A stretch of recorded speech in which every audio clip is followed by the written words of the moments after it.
Jon Snow stood upon the battlements of Winterfell, the crisp northern wind pulling at his black cloak with a restless sort of urgency, as if it meant to remind him that he had stepped into a role he had never desired yet felt honor-bound to accept. Long past was the day when he was only the bastard of Winterfell.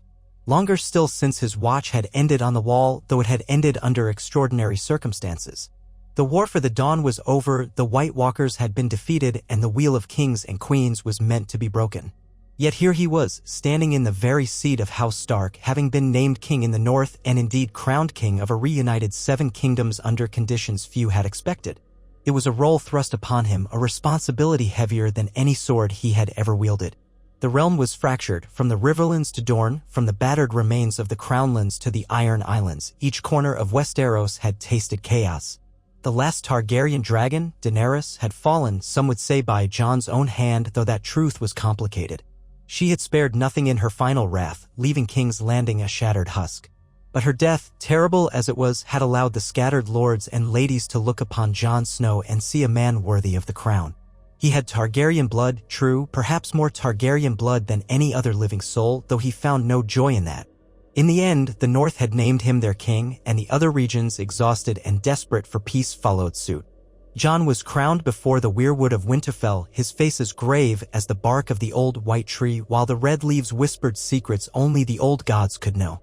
His half-sister Sansa Stark had been among the first to kneel, tears in her eyes. And so he became Jon of House Stark of House Targaryen, the first of his name to sit upon a reunited Westeros. He intended it to be a reign of healing. Varys, the master of whisperers once in service to multiple crowns, had seemingly vanished in the final chaos of Daenerys' war for the throne. Publicly condemned by Daenerys, rumored to be dead, he had slipped away like a shadow at twilight. Some said he had been burnt alive by dragonfire, others whispered that Grey Worm had gutted him along with countless others who defied the Dragon Queen. But rumors clung to Varys like moths to a lantern, bright, fluttering, and never quite settling. Jon believed he had perished. The realm believed so as well. None could have anticipated that the Master Spider would reappear at the edges of the newly crowned king's domain. And so it was that on the eve of a strange, mild evening in the cusp of spring, the guards of Winterfell brought forth a hooded figure. Word reached Jon swiftly, an unknown visitor at the gates, silent, refusing to name himself until he had counsel with the king. The North was not known for its hospitality to secretive figures in the best of times, and these were hardly the best of times. Yet Jon, ever mindful of the old ways, was not cruel. He was more curious than anything else. Could there still be schemes so soon after the cataclysms they had survived? Seated in the great hall upon the ancient wooden seat that served as his throne, Winterfell had no grand iron throne that was in ashes. Jon watched as the hooded figure was ushered in. Candlelight glinted off the figure's soft, pale hands. The hall felt unnaturally still. The usual bustle of Winterfell's stewards and staff was absent. Jon had asked for privacy, uncertain what to expect. A handful of northern lords stood by, caution gleaming in their eyes. Ghost, loyal and ever watchful, lingered near the dais in the shadows, the direwolf's ears perked and his red eyes unblinking. When the figure lowered the hood, a hush seized the hall, and Jon felt his heart stutter. It was indeed Varys, older, thinner, but with that same placid, unreadable expression. That same soft voice emerged, giving a formal bow as he said, "Your Grace, you look as though you have found both a crown and a burden." Jon's eyes narrowed, suspicion warring with 1,000 questions. Should he have Varys seized? Was this some new plot, some final attempt to manipulate the realm? But in that moment he recalled something Varys had once said to him, that he served the realm above any one king or queen, that his loyalty was to the common folk. Perhaps there was a chance that was true. Perhaps Jon needed someone wise in counsel, even if that someone was an infamous spymaster who had survived more regime changes than nearly anyone in living memory. Jon Snow remembered his vow to rule with honesty, compassion, and reason. Where had those virtues been in Daenerys' final days? The realm required calm, cunning, and more than that, someone who knew how to mend a broken land. And the more Jon considered it, the more sense it made. Varys was cunning, yes, but he was also effective. Jon had never thirsted for power. He needed counsel. And so, to the shock of the gathered lords who whispered and exchanged alarmed glances, Jon Snow rose from his seat and clasped Varys by the shoulder. He did not smile, for he seldom did, but his voice was warm enough. "I believe you, and I share a desire to see peace. Let us talk, Lord Varys." It was not an immediate trust, of course. Jon was not naive. But that night they spoke privately in Jon's solar, near the warmth of a small fire. Winterfell's walls muffled the wind outside, and torches cast dancing shadows upon the rough-hewn stone. Varys explained how he had fled moments before Daenerys's final decision to execute him. He'd made arrangements anticipating her rage after Tyrion revealed his treasonous whisperings. The Master Spider had sailed across the narrow sea, or so the rumor spread, but in truth he lingered in Westeros, always listening, always waiting for the realm's next crisis. And now, Varys said, the realm has chosen you, Jon Snow, who may be the last Targaryen to hold the throne, though we need not emphasize that particular lineage if it causes more trouble than it's worth. Yet here I stand, offering myself as I once did to your father, Ned Stark, long ago. He paused, face reflective. I regret I did not do more to save him all those years ago. Jon had grown somewhat used to the pang he felt whenever someone mentioned the father who raised him, who had died so nobly and so needlessly in King's Landing. I hold no grudge in that regard, Jon murmured. But I need your counsel, Varys. Not your schemes. I will not abide deception among my people. Varys inclined his head. Your grace, I live to serve. By the next morning, the decision was made public. Jon Snow named Varys, who claimed no grand family name nor fancy titles, Hand of the King. The northern lords bristled in open surprise, some in resentment, but Jon's voice was firm. They had stood behind Jon in battles against the dead and against tyrants. They would stand behind him now, or they would be free to go. Sansa, though hesitant, respected her brother's judgment. Arya said nothing, but her eyes traced Varys with the silent warning of a killer whose loyalty was solely to her family. Bran, the three-eyed raven, watched from his seat, giving no sign of approval or dissent, merely observing the swirl of time as it played out around him. At first, the castle corridors buzzed with suspicion. Men muttered about eunuch sorcery, about the ghosts of past betrayals. But gradually, small changes began to appear in the governance of the North. Food distribution was optimized to help the small folk survive the tail end of winter. Funds were discreetly sent to rebuild outlying villages ravaged by the wars. Varys had eyes in the corners of Westeros, fleets from the Iron Islands, unrest in Dorne, bandits in the Riverlands, the suspicious glances of the Vale. If you truly mean to unite the Seven Kingdoms, Varys told Jon in one of their first official councils, you must move beyond the confines of the North. Winterfell is dear, and your loyalty lies here, but the seat of power must be a place central to all Westeros. Jon frowned.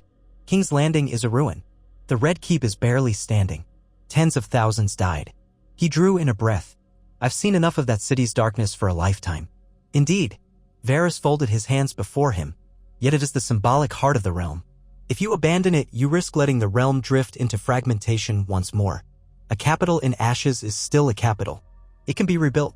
Jon turned his gaze to Ghost, who lay near the fire. The direwolf's red eyes blinked languidly. If I do that, I leave the North behind. It's where I was raised. These are my people. Varys's voice grew gentle. Your people are everywhere now, my king. Not only in the North. The lords of the North will remain loyal if you reward that loyalty, but you will find it harder to win over the other kingdoms if you do not honor them with your presence, your ear, and your care. And so the seeds were planted for what would become a historic journey. After weeks of preparation, Jon Snow declared his intention to march south, to claim the seat of King's Landing not as a Targaryen conqueror but as a healer of a shattered realm. Many in the North were reluctant to see him go, but it was a sign of their faith in Jon that they did not challenge the command. Varys, meanwhile, arranged the logistics of the trek, which lords would accompany them, what supplies were needed, how to position watchers along the roads to protect the king from outlaws and from any seeds of rebellion that might linger. Jon spent time in quiet goodbyes. He reassured Sansa that Winterfell was hers to govern in his absence. There were tearful embraces with his friends. Tormund Giantsbane had returned to the true North with the wildlings, but some of them had remained behind, loyal to Jon Snow. Davos Seaworth, the Onion Knight, had stayed by Jon's side, the dependable voice of reason and empathy. Samwell Tarly had gone to Old Town to help rebuild the Maester's order, but promised to join Jon soon if called. The scattered remains of House Mormont, House Glover, and House Karstark pledged their soldiers to safeguard the king.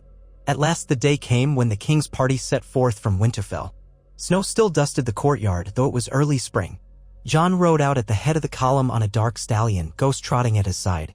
Behind him came Davos, then Varys in a covered carriage, for the eunuch did not favor horseback, and behind them the small retinue of soldiers and servants.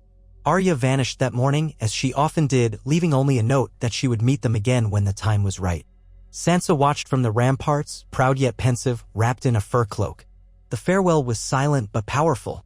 All along the King's Road, the signs of war and winter were visible: burnt farms, rotting siege towers, old piles of snow grown gray with ash. The small folk who survived were wary of any armed party. But when Jon's men came upon villagers, they dismounted, offering what provisions they could spare. Jon himself would greet them, no airs of superiority, simply a man raised in the stark tradition of duty. Rumors spread quickly that the new king rode among the people like a common man, that his soldiers helped fix broken fences and offered warm cloaks to children. Such gestures seemed small, but hope was always built upon small mercies. Varys supervised quietly. Whenever they made camp, he would retire to his tent, or if there was an inn, to a private room and dispatch messages by raven. He directed coded letters to lords in the Vale, the Stormlands, the Reach. Diplomats from Dorne were enticed to meet them. Jon knew only some details of Varys's methods, but he understood the purpose. Quell unrest before it erupted into rebellion, discover which lords might harbor secret resentments, and find ways to soothe or outmaneuver them. Varys was as good as his whispered reputation, weaving alliances out of thin air. He would quietly place crucial bits of information in the right ears. He knew how to read a man's ambitions and play upon them to serve the realm's stability. By the time they reached the Neck, news arrived that the Lords of the Trident were convening at Riverrun to discuss whether to acknowledge Jon's kingship. The Tullus had returned to their seat, but the domain had suffered mightily under the War of the Five Kings, then the occupation by Lannister forces, and more turmoil under the chaos unleashed by Daenerys' invasion. The River Lords had learned only war and heartbreak. They were wary of any new monarch, even one they had fought beside against the dead. It was Varys who suggested a detour. Go to them, your grace, not as a conqueror, but as a man seeking their trust. Davos nodded in agreement. Aye, you have relations there. Tully blood. Sansa and Arya's mother was a Tully. That might soften them. And if it does not, best we find out early. Jon did not relish side trips, but he saw the sense in it. So they turned west, riding for Riverrun. The journey was long, through damp marshes and rolling hills. Along the way, it seemed an unspoken arrangement that Varys would quell any rumors of animosity before the king arrived. Ravens flew, rumors died, and by the time Jon and his retinue came into sight of Riverrun's storied walls, they were greeted by the Tully standard alongside the king in the North's dire wolf banner. This small gesture signaled acceptance. Edmure Tully, newly reinstated as Lord of Riverrun, greeted Jon with measured politeness. He was clearly uncertain, though. The man had spent years in captivity, humiliations, and near irrelevance. But behind Edmure stood the River Lords who had gathered, Malisters, Brackens, Blackwoods, Frey survivors who had not been complicit in the Red Wedding but still bore a tarnished name. They assembled in Riverrun's great hall to hear Jon's words. And so Jon told them simply, I am not here to ask for fealty through fear. I do not intend to be an absent king. We have all seen enough war, enough cruelty. He paused, glancing about the hall where lords stood in tense curiosity. I ask only that you judge me by my actions. I've come to rebuild. If you aid me, you'll have my gratitude and my protection. He spoke of roads repaired, fields replanted, the need to root out banditry. He promised to open trade routes from the north to the riverlands and beyond. Then he gave them liberty to speak. The Malisters wanted restitution for damages inflicted by Ironborn raids. The Brackens and Blackwoods bickered about old feuds. Edmure Tully worried about the crown's ability to protect them if another rebellion rose in the south. Jon listened, calm and attentive. Varys whispered details, reminding Jon of certain genealogies, certain points of negotiation. In the end, at a feast arranged that night, the Riverlords tentatively swore fealty to Jon. It was not as grand or stirring as the declarations of old, but it was real. Over cups of thin wine, men clasped hands in cautious alliance. For the first time in a generation, it seemed possible that the Riverlands might enjoy a king who took their plight to heart. Edmure Tully, stepping aside with Jon and Varys, said quietly, I remember your mother, the Lady Catelyn, when she was but a girl. She had the Tully spirit of justice, and I see that same spirit in you, your grace. That is enough for me. They departed Riverrun a fortnight later with newfound allies. Progress, however slow, was progress indeed. And so it continued in the weeks that followed. As Jon's convoy traveled south, they found themselves greeted by local lords or representatives who would ride out to see them, some with obvious curiosity, others with thinly veiled hostility. But with each encounter, Varys found ways to smooth the edges, to highlight how this new king was different from the tyrants and conquerors of the past. He rarely pressed too hard. Instead, he offered tidbits of assistance or compliments to proud lords, discreet attempts to align their interests with the crown's. At night, in the king's pavilion or whatever modest structure they could claim for rest, Jon and Varys spoke of matters of state. "The realm is exhausted," Varys would say. "Be patient, your grace. Broken bones need time to mend." Jon nodded, feeling the weight of the battered land in his own bones. Their conversation often drifted to the future. How to deal with Euron Greyjoy's remnants. The Iron Islands were fractious, with Yara Greyjoy nominally in control. Might Dorne, ever fierce in independence, cause unrest again? Could the alliance with the Vale hold if Lord Robin Arryn's mind remained flighty and easily swayed? But there were also moments when the burden of kingship grew too heavy for Jon, and in these quiet hours, Varys would speak in that soothing, measured tone of his, "Remember who you are, your grace. A man who does not hunger for power but shoulders it because someone must. And the realm has chosen you. Do not lose yourself as others have." In those times, Jon felt a flicker of gratitude toward the eunuch and a flicker of respect as well. Perhaps Varys truly did serve the realm. Perhaps, in supporting Jon, he had found the monarch who might best serve the common folk. Eventually, the party reached the edges of the Crownlands. The sight was grim: charred ruins, blackened rubble, swathes of farmland burned to cinders by dragon fire. The scars left by Daenerys' final assault were everywhere. Even the roads leading to King's Landing were broken and littered with debris. Jon ordered his men to halt and render what aid they could to the scattered survivors who had returned, hoping to salvage what remained. Families lived in half-collapsed huts, children rummaged through ash for bits of salvageable wood. More than once, Jon dismounted to help dig a fresh grave or push aside a toppled beam. The news of the king's approach to the city spread among these battered folk. They gazed at him with cautious eyes, as if unconvinced any king could be their protector. Within a day's ride of the city, they beheld King's Landing itself. Smoke still rose in some quarters. The walls were battered, gaps visible where gates once stood. The ruins of the Red Keep loomed like a wounded beast on the horizon, half of it collapsed into the hillside. Jon felt a coldness in his chest as he recalled the terror of Daenerys' final flight over these streets, the inferno she unleashed. He had tried to stop it, but too late. There had been too much anger, too much zeal, and too many illusions shattered. Some might have turned back, faced with such devastation. But Jon pressed on, and with him rode Davos, grim and determined, and Varys, uncharacteristically silent as he observed the city he had once called home. They passed through city gates that were barely manned, so few guards had survived. Those who remained recognized Jon, or at least recognized the dire wolf banners. A cry went up, "The king has come." People emerged from hidden hovels. The city stank of death and rot, but it was not empty. There were thousands trying to eke out survival amid the rubble. They reached the Red Keep, or what was left of it, by midday. Jon dismounted, gazing upon the cracked stones, the black streaks of soot. Dazed, he recalled once standing before the Iron Throne, that monstrous chair of swords.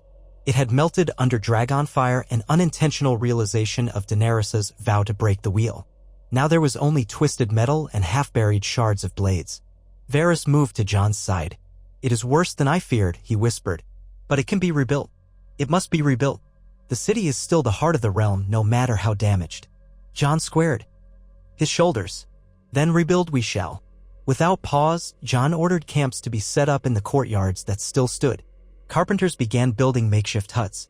Scavengers cleared debris under the direction of the Northmen and other loyal soldiers. The next task was to organize a form of city guard to protect the populace from raiders and cutthroats. Grey Worm and the Unsullied had long departed, ironically leaving King's Landing to fend for itself. At first, the local survivors were frightened. Some had lived through multiple sacks of the city and believed new horrors might be unleashed. But Jon's men gave out bread and dried meats. They erected communal fires for warmth. Over days, some semblance of order began to emerge. Nobles who had survived in hiding approached the new king, offering halting cooperation. A handful of gold cloaks, battered and leaderless, presented themselves for duty. Varys had anticipated all this. He slipped away into the corners of the city, finding old contacts or forging new ones. Whispers flew across King's Landing, "The spider has returned." And soon, in dusty chambers of the keep that had not collapsed, Jon and Varys held counsel with whoever was brave enough to come forth. One of the earliest tasks was to establish a chain of supply. King's Landing could not feed itself, not with the farmland so ravaged, not with the city's treasury empty. So Varys orchestrated an emergency levy from the lords loyal to Jon, grain from the Reach, fish from the Vale, salted meats from the north. As the flow of supplies began, the city's people finally believed, at least a little, that this king meant to keep them alive. Not all was smooth. There were lords who insisted the city ought to be abandoned altogether in favor of a new capital, maybe Old Town or even Casterly Rock. There were sellswords prowling about, men disillusioned from the war who thought they might carve out power in the vacuum. There were also rumors that certain Targaryen loyalists, outraged by Daenerys' death, might seek to unseat Jon. But in each case, with each rumor and threat, Varys quietly moved to undercut them or negotiate their cooperation. Where bribery was needed, it was done discreetly. Where intimidation was required, Jon gave the order to have these would-be troublemakers confronted by loyal guards. No blood was spilled unless there was no alternative. Jon set the tone of mercy but also firmness. The city had known enough violence. Then came the delegation from Dorne. A tall woman with golden skin and piercing black eyes led them, claiming to be a cousin of the late Prince Dorne Martell, seeking to re-establish Dorne's seat in the realm. She eyed Jon warily, speaking of the histories of Targaryen conquest and the independence Dorne had once enjoyed. "Our people do not forget the flames of dragons," she said. "We lost many in the wars of the past, and we would prefer to remain separate, forging our own path." Jon listened, every muscle in his body taut, for he did not want a new war. Varys stood behind him, expression calm. Davos hovered nearby, watchful. "I understand your grievances," Jon said, addressing the Dornish envoy. "I can't pretend to know all of your suffering, but I do know war. I will not force you to bend the knee. But if we stand divided, we risk future division, future conflict." He paused, taking a breath. "Give us 1 year to show you how this realm under my rule will honor your autonomy, your traditions, and your needs. If after the time you wish to secede, we will come to some agreement, but let us avoid more bloodshed if possible." The Dornish envoy was surprised, clearly not expecting such a concession. Intrigued, she glanced at Varys. "And you, Lord Varys, do you speak with the same sincerity?" Varys's voice was soft. "The king's words are his own, my lady. But I share in his vision. A united realm is always stronger, but only if it respects each kingdom's uniqueness. Dorne will have a seat at the table, not merely a folded corner in the shadows." Though not entirely convinced, the envoy agreed to a provisional alliance. Perhaps the memory of fire-breathing dragons subjugating entire cities still loomed large in Dornish minds, but Jon Snow was no Aegon the Conqueror, nor was he Daenerys with her unstoppable rages. If anything, he was a man who seemed tired of war. Over time, that sentiment won out. As the moons passed, the city slowly revived. Makeshift markets opened in the safer districts. Musicians played sad but hopeful tunes, collecting coins in battered cups. A sense of guarded optimism blossomed among the people. Jon walked among them at times, though Varys insisted he take a retinue of guards for safety. These visits endeared the new king to the common folk who had rarely witnessed a monarch show concern for their plight. Children ran up to him, hoping for a touch of his cloak or a smile. Old men thanked him for the bread that kept them alive. It both warmed and pained Jon's heart, for he knew the city was still broken, but at least it was no longer drowning in blood and ash. Amid this cautious renewal, Varys proved indispensable. His spies exposed graft among newly formed city officials so that Jon might dismiss them before corruption took deep root. He quietly placated certain surviving Lannister bannermen who wondered what fate awaited Casterly Rock. He kept watch on the Vale, ensuring Lord Robin's counselors had no reason to doubt the new king's sincerity. And in each maneuver, he shared his insights with Jon, never once suggesting an underhanded plot that served only himself. Jon was never entirely comfortable with the web of whispers, but he could not deny its usefulness. One late evening, Jon found himself in the remains of the Red Keep's library, rummaging for old records. He had asked Samwell Tarly to come help restore a semblance of administrative order, but Sam was still in Old Town, coordinating with the newly reorganized Archmasters. So for now, Jon pored over dusty tomes by candlelight, seeking any knowledge that might guide him in rebuilding. Varys came upon him there, quietly, as he often did. "You're working late, Your Grace." Jon almost managed a smile. "I'm trying to find old records on how King's Landing was administered under wise kings, if there ever were such." He closed a yellowed parchment. "We have a city without an organized watch, a fraction of the small council we need, and half the city walls still in disrepair. The treasury is nearly empty, despite the help we've gathered from the north and the Reach." Varys's eyes flicked over the scattered papers. Ruling is not so different from playing the Game of Thrones, Jon. It's just that your pieces are real people, not figurines on a board. We must move them carefully with both cunning and compassion. Each step you take must consider the consequences 3 or 4 moves ahead. He paused, glancing about the wrecked library. I serve you because I believe you to be the king that can end the cycle of tyranny. But you must be prepared for the challenges that come with each day. Jon rubbed his temples. I never asked for this. But I can't walk away, can I? Too many have already died for me to abandon them now. Varys bowed his head. Too many have died indeed. But you are not alone, your grace. You have loyal friends. You have the support of the North and, increasingly, the rest of the realm. And you have me. Jon inhaled slowly, the scent of dust and parchment filling his lungs. Thank you, Varys. I'm grateful for your counsel. Just promise me that if you ever doubt my leadership, you'll come to me directly. His dark eyes rested on the spy master with grave sincerity. I do not want to meet the fate of other kings at the hands of betrayal. Varys's face was solemn, almost gentle. If ever I believe you to be straying from what is best for the realm, I will speak to you first. That I swear. And thus the nights passed, day after day of toil, as the new hand of the king ensured the city's reconstruction marched onward. Steps were taken to rebuild the walls, scavenge stone from the burned buildings, and employ thousands of laborers who otherwise roamed the streets jobless. Though winter lingered, the climate was growing more hospitable by the day, leaving the farmland around King's Landing more likely to yield a harvest soon. Envoys from the Reach promised large shipments of grain and fruit once the harvest came. Commerce resumed slowly, with caravans daring to enter the city once more. The matters of governance required a new small council. Jon invited Davos to serve as master of ships, his loyalty and seafaring knowledge beyond question. Gendry, legitimized Baratheon, was asked to become master of laws, though he hesitated, insisting he was no lord but a blacksmith. Jon argued that Gendry knew the plight of the common folk firsthand, and that perspective was vital. Others came forward. A once minor noblewoman from the Vale who had proven her organizing skill in feeding refugees accepted the role of mistress of coin. Each appointment was carefully weighed, guided by Varys's subtle counsel. With a new council formed, the burden grew a fraction lighter. They met in a half-repaired hall that once served as a private audience chamber for the Targaryens. The windows were shattered, replaced with hastily nailed boards, but it served. There, decisions were made. Roads were to be cleared of brigands, an official city watch re-established. Negotiations opened with the Citadel to train new healers for the city. Each day brought a fresh crisis, but each day the city inched toward life. Months passed, and the realm felt that movement. In the riverlands, crops sprouted in fields that had once been soaked in blood. The North maintained its fierce loyalty, sending caravans of wool, furs, and timber to aid the new capital.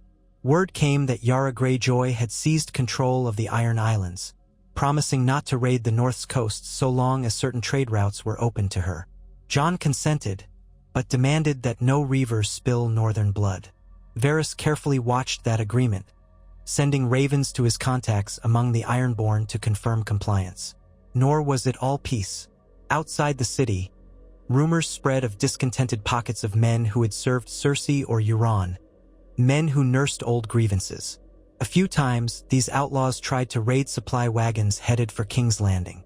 Varys's birds caught wind of their plans, and Jon dispatched troops to defend the caravans. There were brief skirmishes, blood spilled on both sides. But each time, the outlaws were repelled, their strength broken. When the survivors were captured, Jon offered them a choice: lay down arms and help rebuild, or face the king's justice. Most chose to yield, burying their hatred in favor of survival. One night, after one such skirmish, Jon rode into the city with a band of prisoners who had surrendered. He ordered them fed and placed under guard until their fates could be determined. When he removed his gloves, his hands were stained with the grime of battle. Varys approached, nodding respectfully.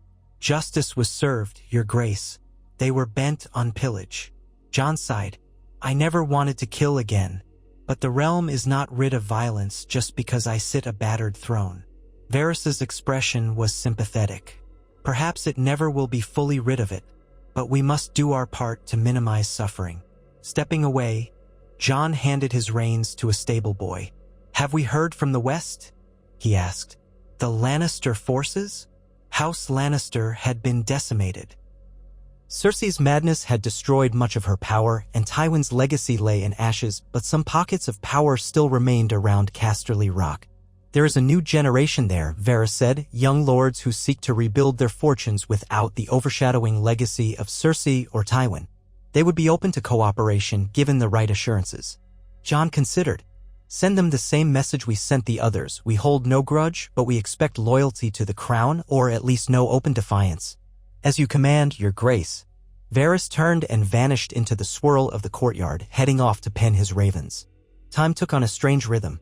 Seasons in Westeros were never predictable, but as the months rolled on, the land blossomed. Where ash once lay, green shoots emerged. Where the city was once a ruin, scaffolding rose to the skies. The Red Keep underwent major reconstruction with the aim not of recreating a fortress of fear but of building a palace that served as a seat of governance. Stone by stone, King's Landing was remade. Neighborhood by neighborhood, the city's soul stirred from nightmare. Yet Jon never lost sight of the tragedies that had befallen this place. One day, walking amid the half-cleared rubble of the dragon pit, Jon stared at the shattered dome overhead. This was where royal dragons had once resided, where Daenerys had met Cersei in uneasy parley, where so many illusions had crumbled. He felt a pang of old sorrow recollecting the woman Daenerys had once been, the hope she had carried, and the madness that had consumed her. He sensed a presence behind him and turned to see Varys, silent as a cat, stepping carefully over broken stones. This place, Jon said quietly, it feels haunted. Varys studied the skeletal arches. Perhaps it is. Jon exhaled. Tell me, Varys, do you ever wonder if the realm might have been better off if Daenerys had never come here? Or if I had never learned of my parentage? Varys tilted his head. I have wondered many things in my life, your grace. But the past is immovable. We can only shape what lies ahead. You have seen the worst. That is why you will strive to create something better. A distant rumble echoed in the city, the sounds of stone being hewn or walls being repaired. Jon considered Varys's words, then gave a curt nod. They left the dragon pit behind. Even as they walked away, Jon could not shake the feeling that the ghosts of old Targaryen dragons were watching from the shadows. But perhaps at long last, those ghosts could rest. Weeks turned into months, months into the better part of a year. King's Landing stood taller. People carried on daily life without constant fear of slaughter. New faces arrived, merchants from Essos or from Dorne, seeking trade. Old alliances rekindled so that shipments of steel from the Westerlands and grain from the Reach entered the city gates. Even the Iron Bank of Bravos sent an emissary, tentatively interested in forging a relationship with a stable monarchy again. On that day, Varys quietly advised Jon on how to negotiate favorable terms without ceding the realm's sovereignty to Bravosi creditors. Jon, who had little patience for coin counters, trusted Varys's counsel, coupled with the new mistress of coin's thorough bookkeeping. In the end, a cautious deal was struck, opening credit lines to finance major reconstruction, while ensuring no crippling debt strangled the new crown. Over time, as it became evident that King's Landing was no longer a dangerous ruin, lords and ladies from across Westeros began arriving to pay homage, or at least to observe this new king. They found Jon Snow a man of few words, solemn yet resolute, with a core of decency that was hard to deny. They also found his hand, Lord Varys, quiet in the background but ever watchful, a subtle architect of the king's policy. They might not trust the spider old fears die hard, but they could not ignore the results. Of course, there were factions who disliked this new order. Some disliked that Jon was part Targaryen, fearing a return of dragons. Others disliked that he was part Stark, worrying about the North's influence. Others felt that the rightful queen had died at his hands, making him a usurper. But these voices, scattered and leaderless, found little purchase in a realm that had grown weary of bloodshed. Varys ensured that any serious conspiracy was uncovered and defused before it could spread. The game of shadows continued, but with a new purpose, not to seat a tyrant, but to protect a realm forging a fragile peace. Gradually, the fervor of daily crisis abated. The city's population grew. Taverns reopened, blacksmiths hammered steel, boatmen plied the Blackwater rush. King's Landing was still no shining paradise. Poverty, disease, and corruption lurked in corners. But compared to the horror of Daenerys' final assault, it was a realm reborn. Jon took steps to see that the common folk were not overlooked. He decreed that certain taxes be used explicitly for public works, such as aqueduct repairs and a citywide system of wells, so that the poorest would have access to clean water. Varys nudged him to incorporate philanthropic efforts from noble houses, linking their reputations to the well-being of the city. This, in turn, gave the houses new prestige and further integrated them into the city's reconstruction. Jon, who had never been a man for politics, listened to Varys because the eunuch's advice so often aligned with compassion, even if it came through cunning means. The first anniversary of Jon's coronation in the north arrived. It was not marked by triumphant fanfare or elaborate feasts. The realm was still too scarred for that, but there was a quiet acknowledgement of how far they had come. Sansa Stark traveled down from Winterfell, confirming that the north was secure and that the harvest feasts had been abundant, meaning the north could send even more supplies to the city. Bran the Broken arrived as well, though he seemed distant, as though half lost in the green dreams of the Weirwoods. Arya materialized without warning one morning in Jon's private chambers, her face alight with that mischievous spark of old. She simply said, "I'm glad to see the city looking better." Then she vanished again within days, off to see more of the world, refusing to be caged by southern politics. Their presence reminded Jon that, despite everything, House Stark was still united, each playing their part to heal Westeros. It buoyed his spirits. Together with his siblings, he surveyed the city from a rebuilt rampart. Sansa quietly observed, "You've done more than you realize, Jon." Father would be proud. It was the closest she came to outward sentiment, but it meant the world to Jon. She also eyed Varys. "I never imagined I'd see you here, at my brother's side." Varys inclined his head. "Life does take unexpected turns, Lady Sansa. Or should I say, Warden of the North?" Sansa did not quite smile. "I have learned to be cautious. But Jon trusts you, and I trust Jon." She left it at that, a carefully balanced acceptance. Varys replied only with a polite nod. In the following months, a reformed Council of Lords was called, one that included representatives from every major region: Dorne, the Reach, the Stormlands, the Westerlands, the Vale, the Riverlands, and the North alongside the Crownlands. It was perhaps the first time in generations that such a gathering had not been overshadowed by a war or by looming threats of dragons or White Walkers. They convened in King's Landing to discuss trade routes, laws, and the re-establishment of a stable currency, for the gold dragons minted in the last regime were tainted by association with a tyrant. The presence of so many proud lords in one place risked explosive quarrels, but somehow they found compromise. Jon's open demeanor, Davos's moral suasion, and Varys's behind-the-scenes negotiations kept the peace. A new coin was minted, bearing on one side the dire wolf of House Stark and on the other a simple depiction of the Iron Throne melted, symbolizing not its destruction, but the forging of a new era from the old. Some cynics grumbled that no monarchy could last forever. True enough. Ugh, but for now peace held. Rebuilding efforts spread beyond the capital, radiating outward into the Crownlands. Lord Gendry Baratheon oversaw the refortification of certain coastal areas. Davos arranged a small royal fleet to safeguard shipping lanes. The new Mistress of Coin introduced a system of regulated loans for farmers to rebuild their herds. And all the while, Varys orchestrated a delicate balance of alliances, ensuring no single region felt neglected or overshadowed. Jon himself found time to visit local villages, traveling unannounced with just a handful of guards, seeing how the people fared. He would return from these trips with notes, suggestions on how to further ease their burdens. Varys encouraged him to keep up these visits. A king who sees his realm with his own eyes is a king who can prevent rot from festering. There were personal trials, of course. Rumors continued to swirl about who Jon might marry to secure a royal bloodline, though Jon remained uninterested in such matters, haunted by the memory of the woman he had loved and lost. There were also times when the weight of thousands of lives pressing upon him threatened to smother him. He sought respite in the quiet of the godwood they had planted anew in the Red Keep's courtyard, a small cluster of trees, none quite a weirwood, but enough to offer the hush of nature's presence. Sometimes he would find Varys awaiting him there, silent. They would exchange a few words, or sometimes no words at all, as the evening sky turned purple and gold. As the second year of Jon's reign approached, the realm stood on the brink of genuine stability.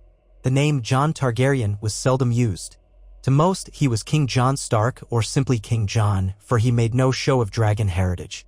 He left that symbol in the ashes of Daenerys' downfall, though he did not deny the Targaryen side of his blood when pressed. He only said that his vow was to the people of Westeros, not to the legacy of old conquerors.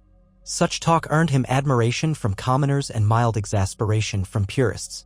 In time, even the newly formed maesters of the citadel arrived to help rebuild the city's archives. Samwell Tarly eventually joined them, stepping down from his vow of neutrality to serve as Grand Maester in the new court. The old system, broken by corruption and tradition, needed fresh eyes, fresh hearts. Sam fit that bill perfectly. And so, in the newly rebuilt throne room, a simpler, less ostentatious hall, Jon Snow, King of Westeros, had Sam place a small silver chain around his neck, forging him as Grand Maester. The entire assembly watched this quiet ceremony, a sign that something fresh was taking hold in the realm. Varys stood off to the side, as he often did, wearing humble robes of soft cloth rather than the flamboyant outfits he had once preferred. He no longer needed such trappings to stand out. His voice carried weight enough without the peacock's display. When Sam was sworn in, Varys offered a gentle clap and a small smile. He recognized, in Sam, another piece of the puzzle that Jon was building. Honest, empathetic governance. Once more, an envoy from Dorne visited, this time bearing the official seal of cooperation. Their spokesperson declared that Dorne would remain within the Seven Kingdoms, impressed by the changes wrought under King Jon. The envoy made a formal announcement in the presence of the small council. Let all know that Dorne stands with the crown in forging a peaceful future. It was as close to a ringing endorsement as the famously independent Dornish had ever given. Jon accepted with humble thanks, acknowledging their fierce pride and guaranteeing them a seat in every major decision. On a cool spring morning, as sunlight filtered through the new windows of the throne room, Jon called Varys to stand before him. The chatter among courtiers died down to a hush. Varys approached slowly, hands folded in his sleeves. Jon stood from his seat. A simple, high-backed chair carved of sturdy northern wood, for the melted iron throne was gone, and said, "Lord Varys, you have served the realm through countless trials, under numerous kings and queens. In the past 2 years, you have aided me in rebuilding the city and securing peace throughout Westeros. For your loyalty to the realm and to me, I wish to bestow upon you an honor." Varys's calm facade flickered with curiosity. Jon reached out to Davos, who presented him with a small golden pin in the shape of a direwolf, with the crown of the king etched upon it, the symbol of the hand. "Your counsel has been invaluable," Jon said, pinning the emblem to Varys's robe.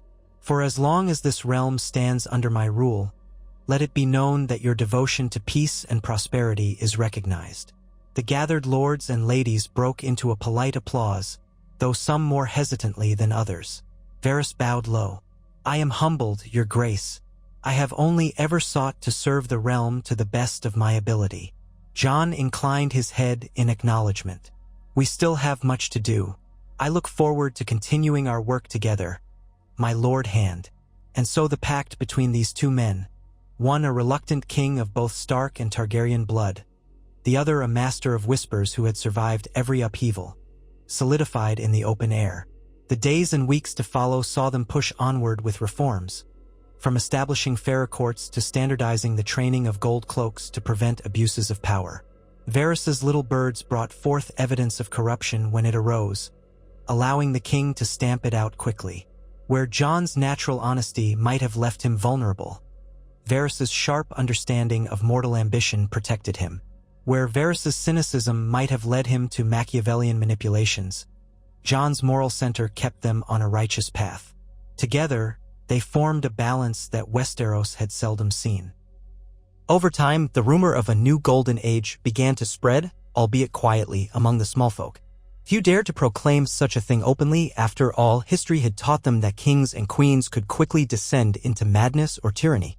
Yet none could deny that King's Landing was safer, cleaner, and less rife with cruelty than it had been under the Lannisters or the Targaryens before them. Grain was affordable, the roads were patrolled, and the king's justice was stern but fair. Perhaps it was not a golden age in the grand sense. Reconstruction still demanded huge effort and scars of war remained, but hope had returned, and that alone was a precious commodity. One evening, well into Jon's second year of rule, a gentle rain fell upon King's Landing, washing away some of the lingering ash from rooftops and spires. In a high balcony of the Red Keep's partial reconstruction, Jon stood, breathing in the cool air. Below him, torchlight glimmered through the wet gloom. Soft footsteps alerted him to Varys's presence. "Your Grace," Varys said quietly, stepping beside him to watch the rain. "The city sleeps more peacefully these days." Jon glanced sideways at the spymaster. Because of you, in no small part. You've made me see that cunning can be used for more than treachery. It can be used for good if guided by a conscience. Varys bowed his head. It took me many years to realize that, and many years more to find a monarch I believed in. Once, I thought Daenerys could be that monarch. I was wrong, tragically so. But you have proven worthy of this realm's faith, Jon Snow. Jon turned back to the rainy vista. Do you ever think the realm can truly heal from all the wounds? The wars, the betrayals, the dragon fire. Time is the best salve for wounds, your grace, Varys replied. And strong leadership. Compassion, justice, unity, these are the seeds we have planted. With enough time and care, they may grow into a tree that stands for generations. Jon absorbed that, letting the patter of rain fill the silence. I still feel I'm no more than a steward, as I was in the Night's Watch, tending to a duty I never asked for. And yet, Varys said softly, you do that duty well. Perhaps that is precisely why you are worthy. Jon sighed, the corner of his mouth twitching into the faintest smile. Thank you for standing by me, Lord Varys. The eunuch placed a light hand on the balcony's stone ledge. It is an honor, your grace. And it shall remain so until my dying breath. They lingered there, two figures outlined against the shimmering lights of a city once thought lost, forging a future that might redeem a realm scarred by centuries of conflict. The rain fell steadily, whispering of renewal, and in that hush of night, the king in his hand found a rare moment of peace. In the weeks that followed, new structures rose in the city's skyline. The Grand September, once destroyed by wildfire, was partially rebuilt under the guiding hand of the faith's new leaders. Leaders who remembered the fanaticism of the Sparrows but also the corruption of the old High Septon, vowing not to repeat either extreme.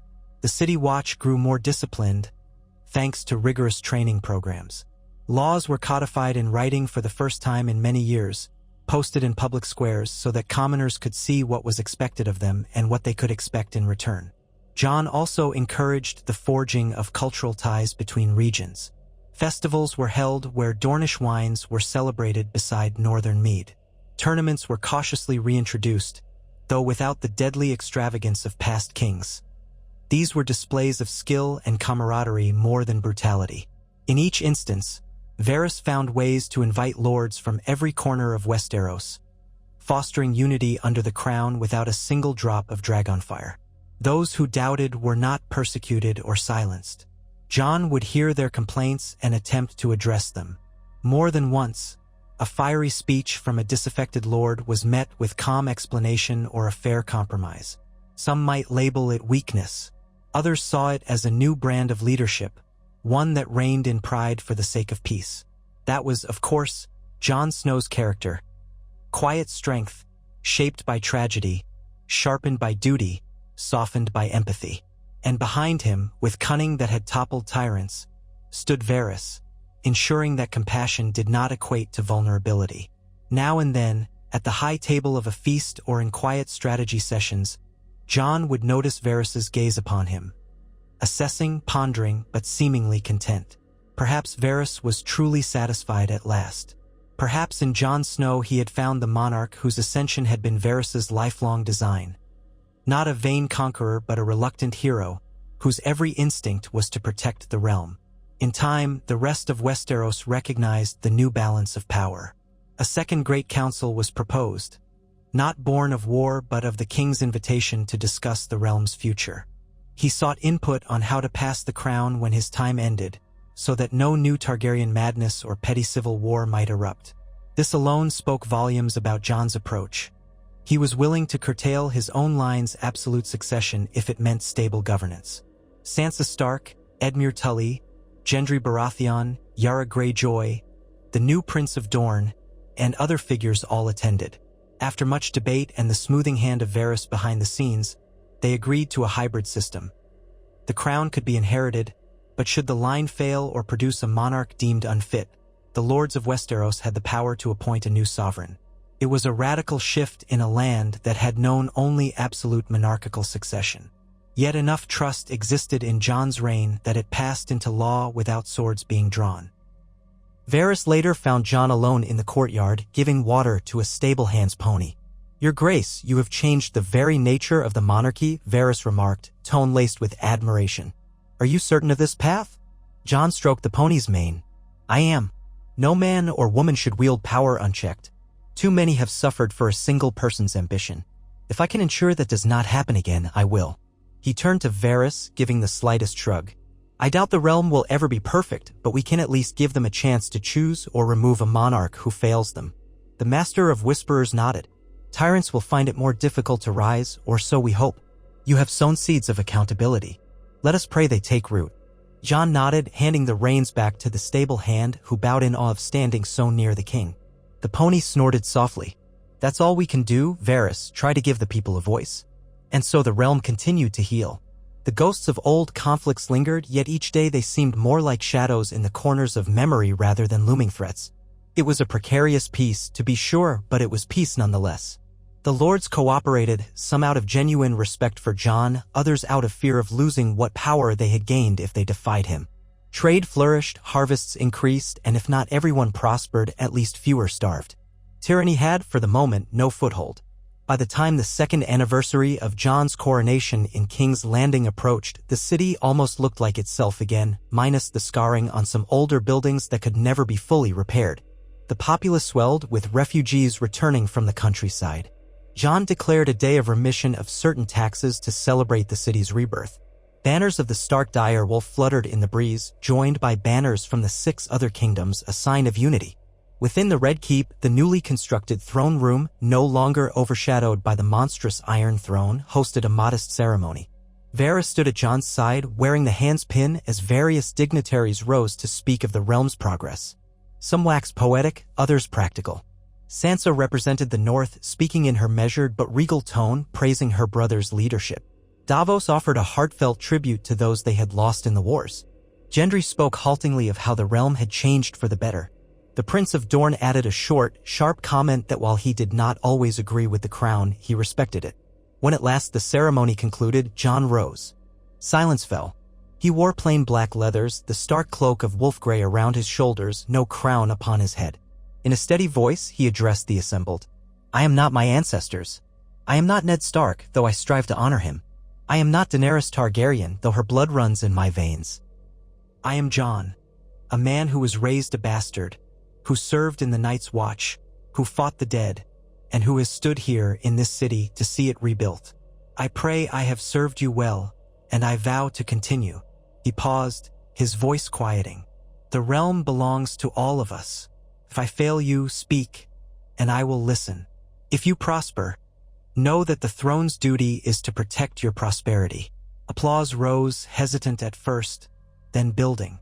The people in that hall might not have believed in utopias, but they believed in one truth. Jon Snow was not a man to abuse power. A hush of reverent respect fell, and from somewhere among the lords, a cry rang out, "Long live the king!" The echo passed around the chamber. Jon bowed his head, humbled. He turned to Varys, who simply offered a small smile of pride.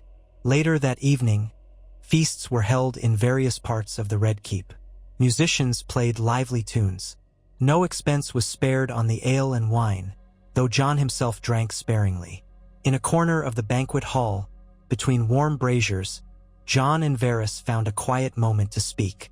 "You've done all this for the realm, Varys," Jon said. "I see that now. For a long time I questioned your loyalty, but I see it's always been to the people of Westeros, not to any one house or lineage." Varys inclined his head. "There were times I strayed, times I might have acted too slowly or too quickly, but yes, I have always tried to serve the common good." He paused, letting the fiddles and pipes fill the silence a moment. "You have become the king I hoped might one day sit the throne, your grace. Thank you for allowing me to help you shape this peace." Jon considered him with tired but grateful eyes. "Without you, I might have stumbled into a dozen snares or made foolish decisions that undid all we've accomplished." "We've balanced each other," Varys said. "Your sense of honor has stayed my more ruthless tendencies. My knowledge of mortal ambition has guarded you from betrayal." They watched the dancers spin in circles, bright laughter echoing off the stone walls. For once, the Red Keep was not a labyrinth of whispers, but a place of music and relief. As the festival wore on, lords and ladies approached, offering their respects. Jon greeted them all with his usual calm humility. Some complimented Varys directly, acknowledging that the spider was no longer a name to be reviled, but a man who had guided them to stability. He bowed politely each time, deflecting attention back to the king. When at last the hour grew late, the guests departed to chambers or stumbled drunkenly to taverns outside. Jon found himself in the courtyard, leaning against a column, watching the moon hang low over King's Landing. Varys joined him, a single lantern casting a pale glow on their faces. Ghost dozed nearby, the direwolf's ears twitching at distant sounds. "How long do you think this peace can last?" Jon asked quietly, voice subdued by the hush of night. Varys took a measured breath. "No peace lasts forever, Your Grace. Ambition, greed, fear. These are human traits that never vanish. But you have laid strong foundations. Perhaps, with wise counsel, the realm can endure for many years without another war." Jon nodded, placing a gentle hand on Ghost's head. "I'll fight for that peace, no matter how long it lasts." Varys regarded him, eyes reflecting the lantern's flicker. "Then I shall remain by your side, ensuring that when shadows gather, we chase them away before they devour us." Jon turned, clasping Varys's shoulder. There was an understanding between them, deeper than words. Though they came from vastly different worlds, Jon a former bastard of Winterfell, Varys a child of the slums of Essos, they shared a commitment to preserving life and order where so much chaos had reigned. In that shared purpose, they found a rare accord. So the realm continued forward, guided by a king of quiet honor and his spymaster hand, each day forging a new chapter in Westeros's history. And though no man could say what tomorrow might bring, whether old hatreds would resurface, whether fresh terrors might spill forth from beyond the seas, there was, at the very least, hope. Hope that the scars of dragons and ice would fade, replaced by the slow but unstoppable growth of life, like green vines climbing over the ruins, blossoming beneath the southern sun. That night, a gentle wind blew through the city, carrying the scents of fresh bread from new bakeries and honeysuckle from courtyard gardens that had once been fields of ash. The scattered towers of the Red Keep stood witness to the transformation. In the highest tower, King Jon Snow stood with Varys at his side, gazing out at a realm that, for the first time in far too long, was not bracing for war but daring to dream of a future free from the shadows of the past. No, the wheel was not wholly broken. Perhaps it never could be. But it was splintered, cracked, and on the verge of true reform. And in the hearts of the people, from the humblest mud brick home to the proudest noble estate, a new refrain murmured, spreading quietly, inexorably. "The king and his hand have brought us peace. May it last." If they had faith in nothing else, EY had faith in Jon Snow's steadfast refusal to be a tyrant, and they had faith in Varys's unyielding vigilance against any threat that might rise. The night sky above was vast and star-swept, a promise of endless possibility. And so, beneath those stars, a city once cloaked in flame and despair dared to hope, and two unlikely allies, king in hand, stood vigilant, ensuring that the realm's fragile peace might endure for as long as fate allowed. As the second year of Jon Snow's reign at King's Landing ripened into its third spring, the air in the Crownlands grew mild with early warmth. Even amid the city's ever-present hustle, masons chipping away at the battered stone of the Red Keep's outer walls, merchants hawking fruit and salted fish along the winding streets, children chasing one another through the newly repaired squares, a sense of cautious optimism permeated every corner. Where once piles of ash and charred wreckage had loomed, fresh construction stood in testimony to the realm's resilience. Still, the memories of terror under Dragonfire lingered like a persistent ache, and reminders of the capital's fragile state remained in the sporadic ruins yet to be cleared. Through it all, Jon Snow quietly navigated the responsibilities of a throne he had never wanted, relying on the stalwart presence of his hand, Varys, to aid him in guiding a kingdom too long beset by conflict. In the corridors of the reconstructed Red Keep, a fortress still in progress, with scaffolding rising against half-mended towers, Jon walked at a measured pace, flanked by two loyal northern guards. Dawn light trickled through narrow windows, illuminating dust motes suspended in the hush of morning. He paused near a small courtyard where laborers hurried about, carrying timber and stone. A foreman approached, doffing his cap, clearly awed to see the king in person. "Your Grace," the man said, bowing low. "We'll have the outer retaining wall shored up by next moon's turn, if the shipments from the Reach arrive on time." Jon nodded in acknowledgement. "Good. Speak to the Mistress of Coin if there are any shortages. We can't afford delays with the spring rains coming." The foreman bobbed his head and hurried on his way. Jon watched him go, reflecting once again on how different his life had become since his time as a steward in the Night's Watch. The memory of the ice-cold tunnels beneath the wall still lurked in the back of his mind, that sense of duty hammered into him by the vows he had made so young. Yet here he was, the king of Westeros, responsible not for a single outpost but for an entire kingdom of fractious lords and hungry smallfolk. The weight often felt like a living thing pressing upon his shoulders, threatening to crush him if he faltered. He proceeded down a hallway lined with freshly hung tapestries depicting the Seven Kingdoms in unity, an aspirational image to be sure, and found Varys waiting in a modest antechamber. The hand wore his customary loose robes, though the cloth was plainer than the silks of old. He kept the golden pin of the hand affixed at his left breast, and his expression, as ever, was one of serene composure. Several candelabras lit the space, throwing elongated shadows on the walls. "Your Grace," Varys greeted him with a short bow. "The small council awaits." Jon inclined his head and they set off together, guards trailing behind at a respectful distance.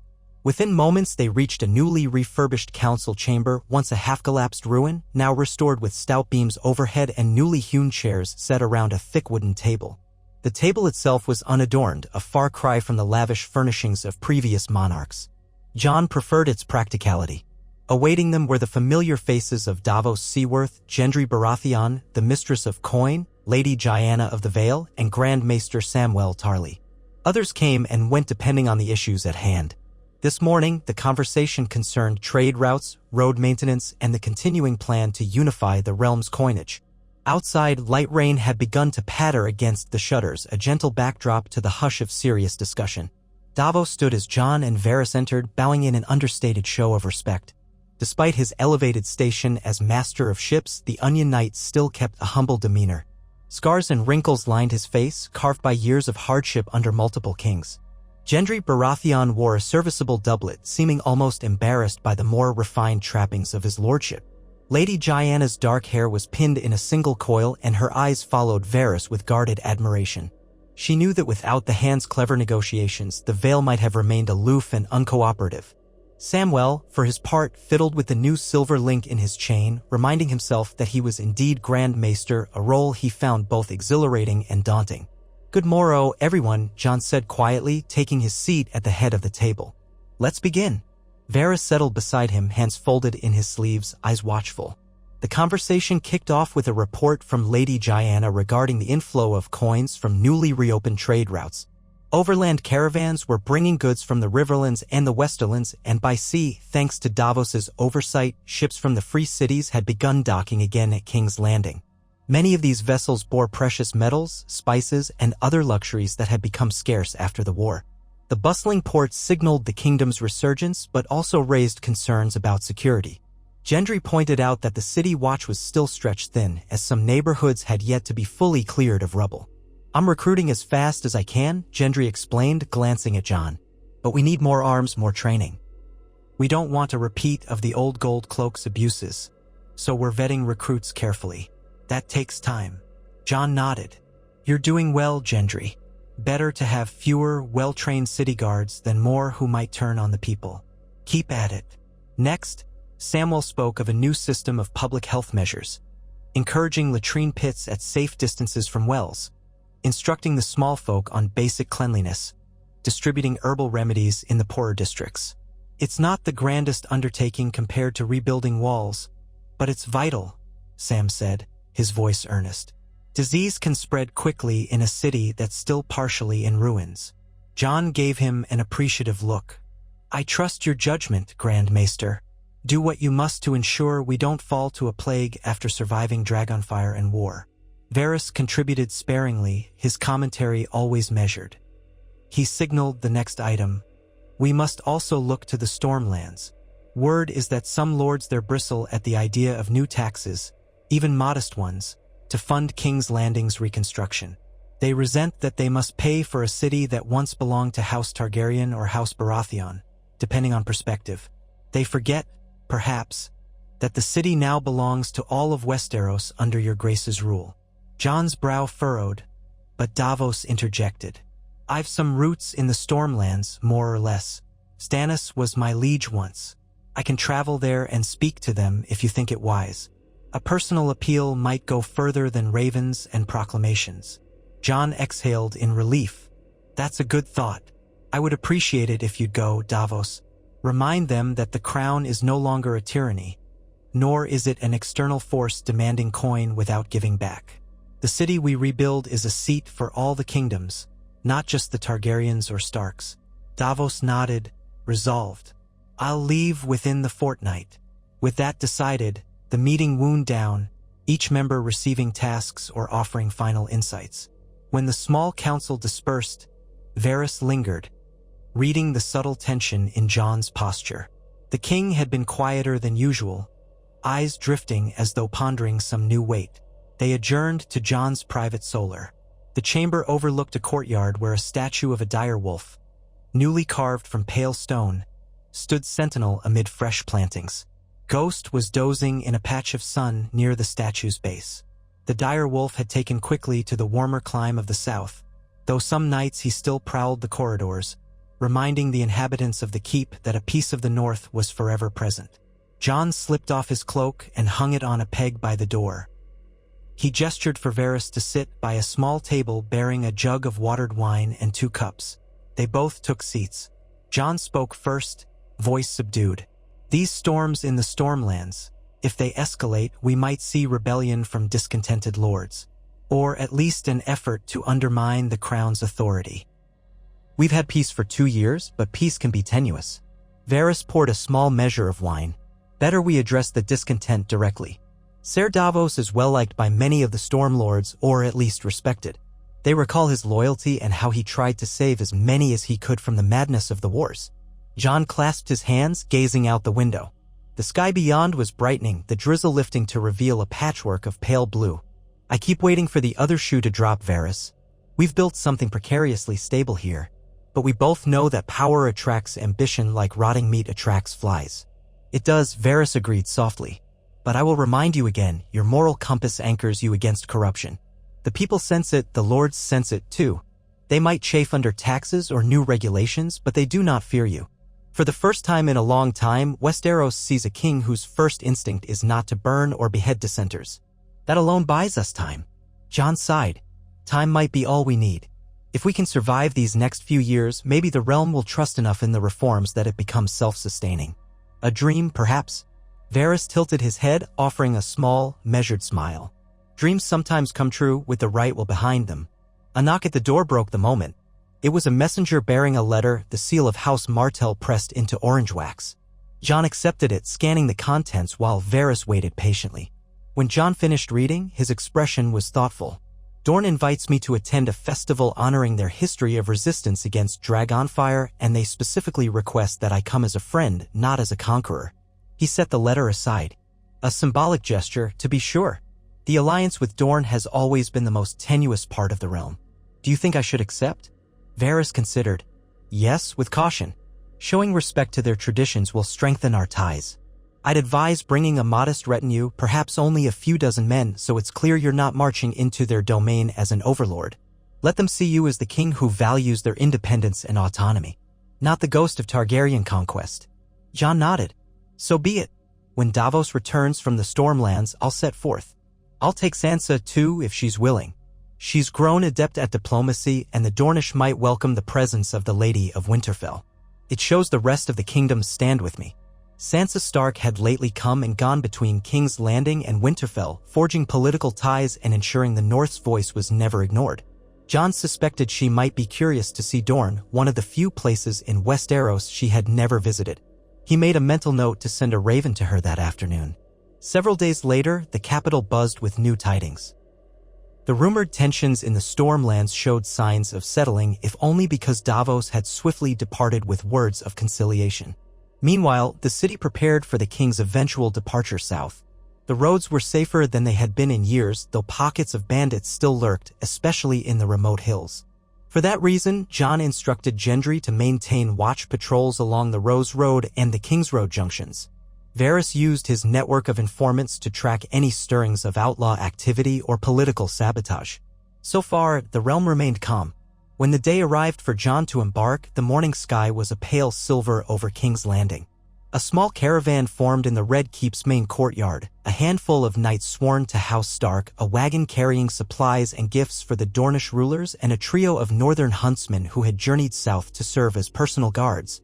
Sansa appeared at the last moment, stepping down from her chambers in a traveling cloak of deep gray and silver. She embraced her brother with genuine warmth. "I've missed the north, but it's good to be of use to you here," she told him. "Shall we see if the rumors of Dornish hospitality are true?" Jon managed a wry smile. "I'm sure we'll find a mixture of hospitality and caution.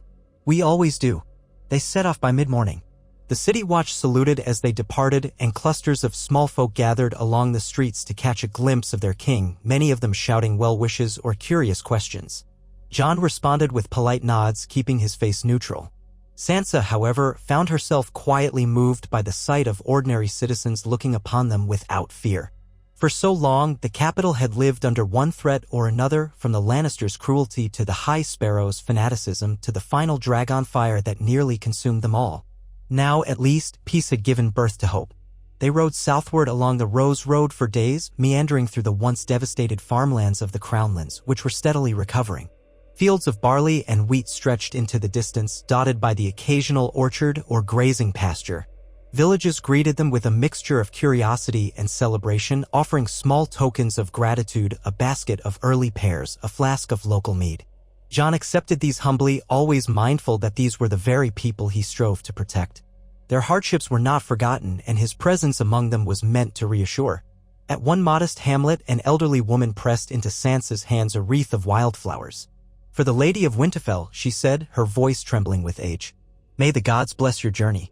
Sansa thanked her with a kind smile, seeing in the woman's eyes the desperation that lingered after so many losses. It reminded Sansa of her own trials. She resolved to speak to Jon about sending additional supplies to the smaller Crownlands villages that had yet to recover fully. Ghost padded along silently, taking the measure of every new smell in the southern air. The direwolf's presence awed villagers, but he was gentle enough when approached calmly. Knights gave him wide berth, recalling legends of the savage dire wolves of the north. Jon found comfort in Ghost's companionship. In many ways, the white-furred beast was a living link to Jon's old life before crowns and thrones. The journey took them past the Stormlands border, where Davos had left a retinue of men to ensure safe passage. A few of the Stormlord's banners fluttered near the road, their owners standing at attention, bowing as the king rode by. Jon offered them courteous greetings, while Sansa occasionally paused to exchange pleasantries, gleaning quick impressions of the local sentiment. Not all the Stormlords were openly warm, but none displayed overt hostility, a testament to Davos's success in smoothing tensions. Further south the climate shifted, the air growing warmer, the ground rockier. The Dornish marches loomed ahead, a region of contested borders once rife with skirmishes between the Stormlands and Dorne. But now, the marches were relatively quiet. An honor guard from House Martell awaited them at a wide bend in the road, banners of sun and spear snapping in the desert breeze. Their captain, a tall woman in coppery armor, stepped forth to greet Jon and Sansa with formal courtesy. "Welcome to the domain of Dorne, your grace," she said, bowing. "I am Captain Namorla of the Palace Guard. Prince Corin Martell awaits you at Sunspear." Jon acknowledged her with a dip of his head. "We come in peace and friendship." A short ride later, they glimpsed Sunspear's slender towers rising against the blue sky. The seat of House Martell bristled with curved spires and pale sandstone walls, perched near the sea where the warm winds carried briny scents inland. The city around it was smaller than King's Landing but more vibrantly colored. Red-roofed houses, intricately carved balconies, vivid markets teeming with peppers, citrus fruits, and textiles. Even from a distance, the interplay of hues made the city appear alive under the brilliant sun. At the gates to the main fortress, a small delegation in layered Dornish garb awaited them. Prince Corin Martell was a man in his late 30s, tall and lean, with olive skin and piercing dark eyes. He wore a gold filigree circlet that hinted at the proud independence of his house. By his side stood his sister, Princess Aleandra, who studied the new arrivals with a mixture of curiosity and guarded respect. The rest of the Martell retinue included advisors and captains, each clad in light, breathable garments suited to the desert climate. Jon dismounted, dust swirling around his boots, and stepped forward. Sansa followed, offering a measured curtsy. Ghost sniffed the air, drawing exclamations from the Dornish onlookers. Prince Corran eyed the direwolf, but his expression was not fearful, only intrigued. "We welcome you, King Jon," Corran said, extending a hand in a gesture that was neither quite a handshake nor a feudal bow, but something in between. "We remember the days when Targaryen dragons could not conquer Dorne. Yet I see you wear no dragon sigil. You come as a friend, not a conqueror." Jon inclined his head. "I have no wish to conquer, Prince Corran. I rule by the consent of the realm, and I respect the autonomy of Dorne. Thank you for inviting me to your festival." A flicker of surprise crossed Corran's features, and he glanced at his sister. Alliandra smiled faintly, as though this was exactly the sort of diplomatic approach she had hoped for. "Dorne has awaited a king who truly understands us," Alliandra said softly. "We shall see if you are that king." With that, the group proceeded into Sunspear's walls. Sansa took in the architecture. Graceful arches, corridors lined with mosaic tiles depicting suns and spears, and courtyards filled with citrus trees in terracotta planters. The heat pressed in around them, thick and dry compared to the humid warmth of King's Landing. But Sansa found it more pleasant than she'd expected. She could already see that these people thrived on brightness and flavor, a stark contrast to the North's rugged, wind-lashed austerity. True to their word, the Martells prepared a festival. Over the next 2 days, Sunspear hummed with celebration. Music of plucked lutes and resonant drums, dancing in swirling silks of yellow and red, the scents of spiced lamb and grilled peppers wafting through the palace halls. Corran Martell made sure to seat Jon in a place of honor during the ceremonies, but not above the Dornish princes and princesses themselves, an indication that Dorne considered itself an equal participant in the kingdom. Throughout the festivities, Jon maintained his composure, politely partaking in the festivities without ever slipping into excess. He sampled Dornish wine, spicier and more potent than what he was used to, and conversed with local nobles who eyed him with cautious acceptance. Sansa, for her part, found herself in the company of Alliandra and other Dornish ladies, gleaning insight into the region's culture, discussing trade possibilities, and bridging gaps that had long kept Dorne at arm's length from the rest of Westeros.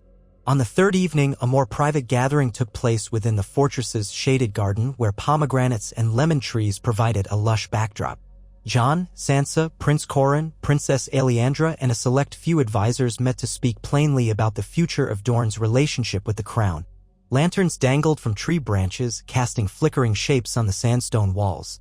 Alliandra sipped from a chalice of wine before addressing Jon. "Our histories here run deep. House Martell once stood against the might of Targaryen dragons and remained unconquered for centuries. When Daenerys Targaryen arrived, many in Dorne expected to join her cause wholeheartedly, only for her to descend into madness at King's Landing. That betrayal left scars." Jon nodded slowly. "I understand. I never wanted her to take the path she did. But we can't change the past. All I can do is ensure that in my reign, such madness never flourishes again." Corran drummed his fingers on the table. "In these past 2 years, we've seen glimpses of your rule from afar, the city you've rebuilt, the alliances you've formed, the changes you've instituted. It's encouraging. That said, Dorne has always valued a measure of independence. Our laws differ, our customs differ. We ask that you continue to respect that." Jon met his gaze with calm conviction. "I do respect it, Prince Corran. My goal is to unite the realm through cooperation, not subjugation. The crown requires taxes for the common defense and mutual prosperity, but beyond that, each kingdom has the freedom to maintain its own traditions and governance." Sansa decided to interject, her voice poised. "We also intend to ensure that Dornish representation on the Royal Council remains robust. Your council is essential for any decisions affecting the southern borders. We do not wish to repeat the mistakes of prior monarchs who ignored Dorne until they needed its spears." Alliandra's lips curved into a faint smile. "Such words are heartening. Words alone, though, will not be enough. We will watch your actions." Jon inclined his head. "Judge me by them. I only ask you give me the chance to prove myself." By the time the evening ended, the conversation had laid the groundwork for a deeper alliance between the crown and Dorne. Nothing was signed in blood or set in stone, but mutual respect lingered in the air like the sweet fragrance of citrus blossoms. Corin and Aleandra parted ways with Jon and Sansa, promising to further discuss trade routes that might enrich both the Dornish domain and the rest of Westeros. For the moment, trust was tentative, but the seeds of cooperation had been planted. The next morning, as Jon prepared to leave Sunspear, a messenger arrived bearing a raven from King's Landing. Urgent news awaited him in the sealed parchment. He broke the wax and scanned the words, heart-tensing. Your Grace, I write in haste to inform you that trouble brews in the Westerlands. A claimant styling himself as a surviving heir of House Lannister has begun rallying minor houses, accusing you of injustice done to his kin. The talk is of potential rebellion, though small in scale. We are keeping watch. Signed, Varys, Hand of the King. Jon lowered the parchment, the taste of dread creeping into his mouth. The Lannisters had all but vanished, with Tywin, Cersei, and Jaime gone, and Tyrion's fate uncertain. Some said he had fled across the narrow sea. There was no recognized head of that once mighty house. Now someone emerged, claiming the Lannister name and stoking old resentments. This threatened to unbalance everything. He relayed the contents to Sansa. She looked grim.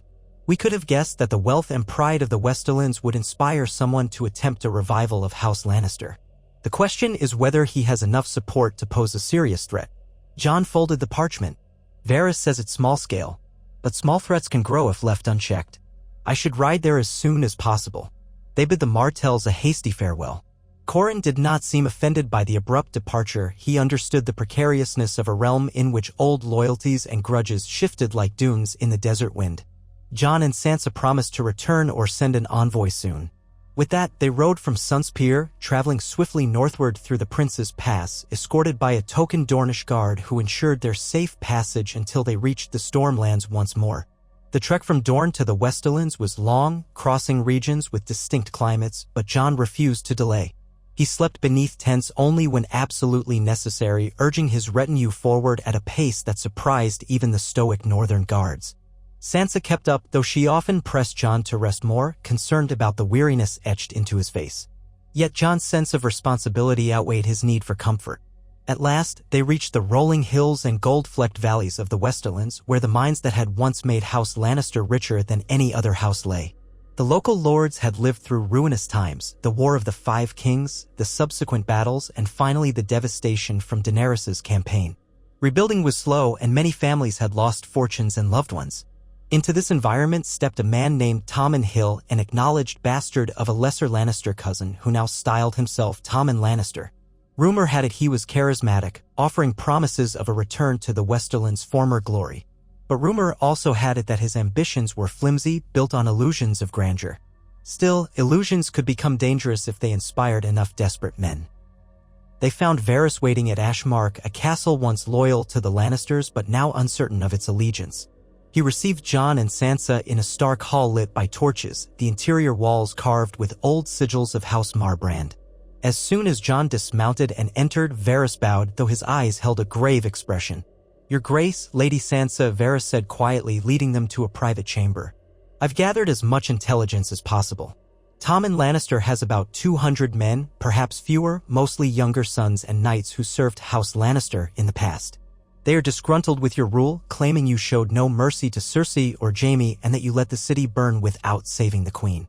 Nonsensical rhetoric, but it stirs sympathy among those who feel neglected in these troubled times. Jon set his jaw. We had no choice in that war. Cersei refused to surrender. The city burned because of Daenerys' dragon, not because I wanted it. But we can't argue logic with those who cling to resentment. Sansa seated herself in a worn chair, looking reflective. Where is Tommen Lannister now? In the hills near Casterly Rock, Varys answered. He's harassing supply lines, but so far hasn't mounted a full-scale revolt. He's testing the waters, seeing if he can grow his support base. Jon nodded grimly. Then we meet with the local lords, convince them to stand with the crown, or at least to deny Tommen's claim. We need to do this diplomatically if possible. I don't want more bloodshed. Varys' lips curved into a small, approving smile. Diplomacy might work, Your Grace, given that many of these lords still remember the final cost of war. They might resent your reign, but they fear chaos more. That fear can guide them to the negotiating table. They spent the next few days traversing the Westerlands, going from keep to keep, Case, Cornfield, Crakehall. In each location, Jon presented his case to the lords and ladies. He did not threaten or demand. He simply stated facts. House Lannister's main line was gone, the crown was rebuilding the realm, and any attempt to restart old grievances would only result in further suffering. He assured them that if they proved loyal, the crown would support their reconstruction efforts and open trade routes to bolster their ailing economy. Sansa employed her own brand of quiet persuasion, reminding noble ladies of the misery they endured under Cersei's tyranny and how the wars had drained their coffers to near bankruptcy. At first, some lords were openly skeptical and a few delivered faintly veiled insults. But Jon's calm resolve, coupled with Sansa's tact and Varys's subtle hints of the crown's broader alliances, gradually eroded their hostility. One by one, these lesser houses agreed not to side with Tommen Lannister, though they hesitated to swear full loyalty. Still, it was enough to isolate Tommen further. In time, the day arrived when a band of Tommen's supporters ambushed one of Jon's supply wagons on a mountain pass near Casterly Rock. The news reached Jon at a small roadside inn. He reacted swiftly, assembling a contingent of loyal knights and riding to the site of the attack. Varys advised caution, but Jon felt compelled to confront the threat directly. Sansa insisted on accompanying him despite the danger. The roads were perilous, with rocky inclines and scattered boulders that made perfect hiding places for archers. They arrived to find the wagons overturned, goods spilled across the gravel. 3 crown soldiers lay dead in the dust, their blood darkening the ground. Standing amid the wreckage was a lanky, sharp-featured man with hair the color of tarnished gold. He wore armor that bore the faint outline of a lion's head crudely painted. 24 men lurked behind him, some in worn leather jerkins, others in battered chainmail. At the sight of Jon and his small force, they drew weapons. Jon reined in his horse. "Are you Tommen Hill?" he called, voice echoing. "The one who calls himself Tommen Lannister?" The man stepped forward. If he was surprised to see the King of Westeros himself, he hid it behind a smirk. "So I am. The rightful scion of House Lannister, come to reclaim what is mine." "House Lannister's rightful scions are all dead," Jon replied, scanning the faces of the men behind Tommen. Some looked uncertain, others defiant. "You have no claim to Casterly Rock or the Westerlands, nor do you have the realm's support." Tommen lifted his chin. "The realm has turned its back on its rightful queen.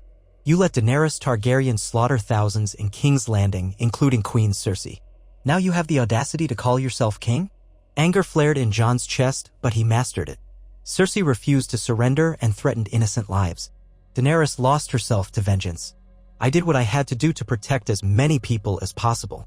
If you truly cared for the people of the Westerlands, you wouldn't be attacking supply wagons carrying food." That provoked a sneer from Tommen. "Food for your forces, not ours. The Lannisters once fed this realm with gold and grain. Now we starve while you rebuild your southern city." "That's not the whole truth," Sansa interjected, urging her horse forward. "This wagon was part of a caravan bringing resources to villages in the Westerlands as well. How many of your men's families will go hungry now because you've spilled their grain in the dirt?" Tommen's gaze flickered, betraying a moment of doubt, but he pressed on. "Empty words, all of it. You can't buy our loyalty with scraps." Jon studied him, aware that combat could erupt at any second. "I'm offering peace. Lay down your arms. Come with us to Casterly Rock. We'll speak to the local lords and see that you're given a fair hearing. If your grievances have merit, we'll address them. But if you continue down this path, you'll be hunted as a bandit and a traitor." A ripple of hesitation moved through Tommen's men. Some looked around at the crown soldiers, who outnumbered them nearly 2-1. Others clutched their weapons more tightly, as though steeling themselves for a suicidal charge.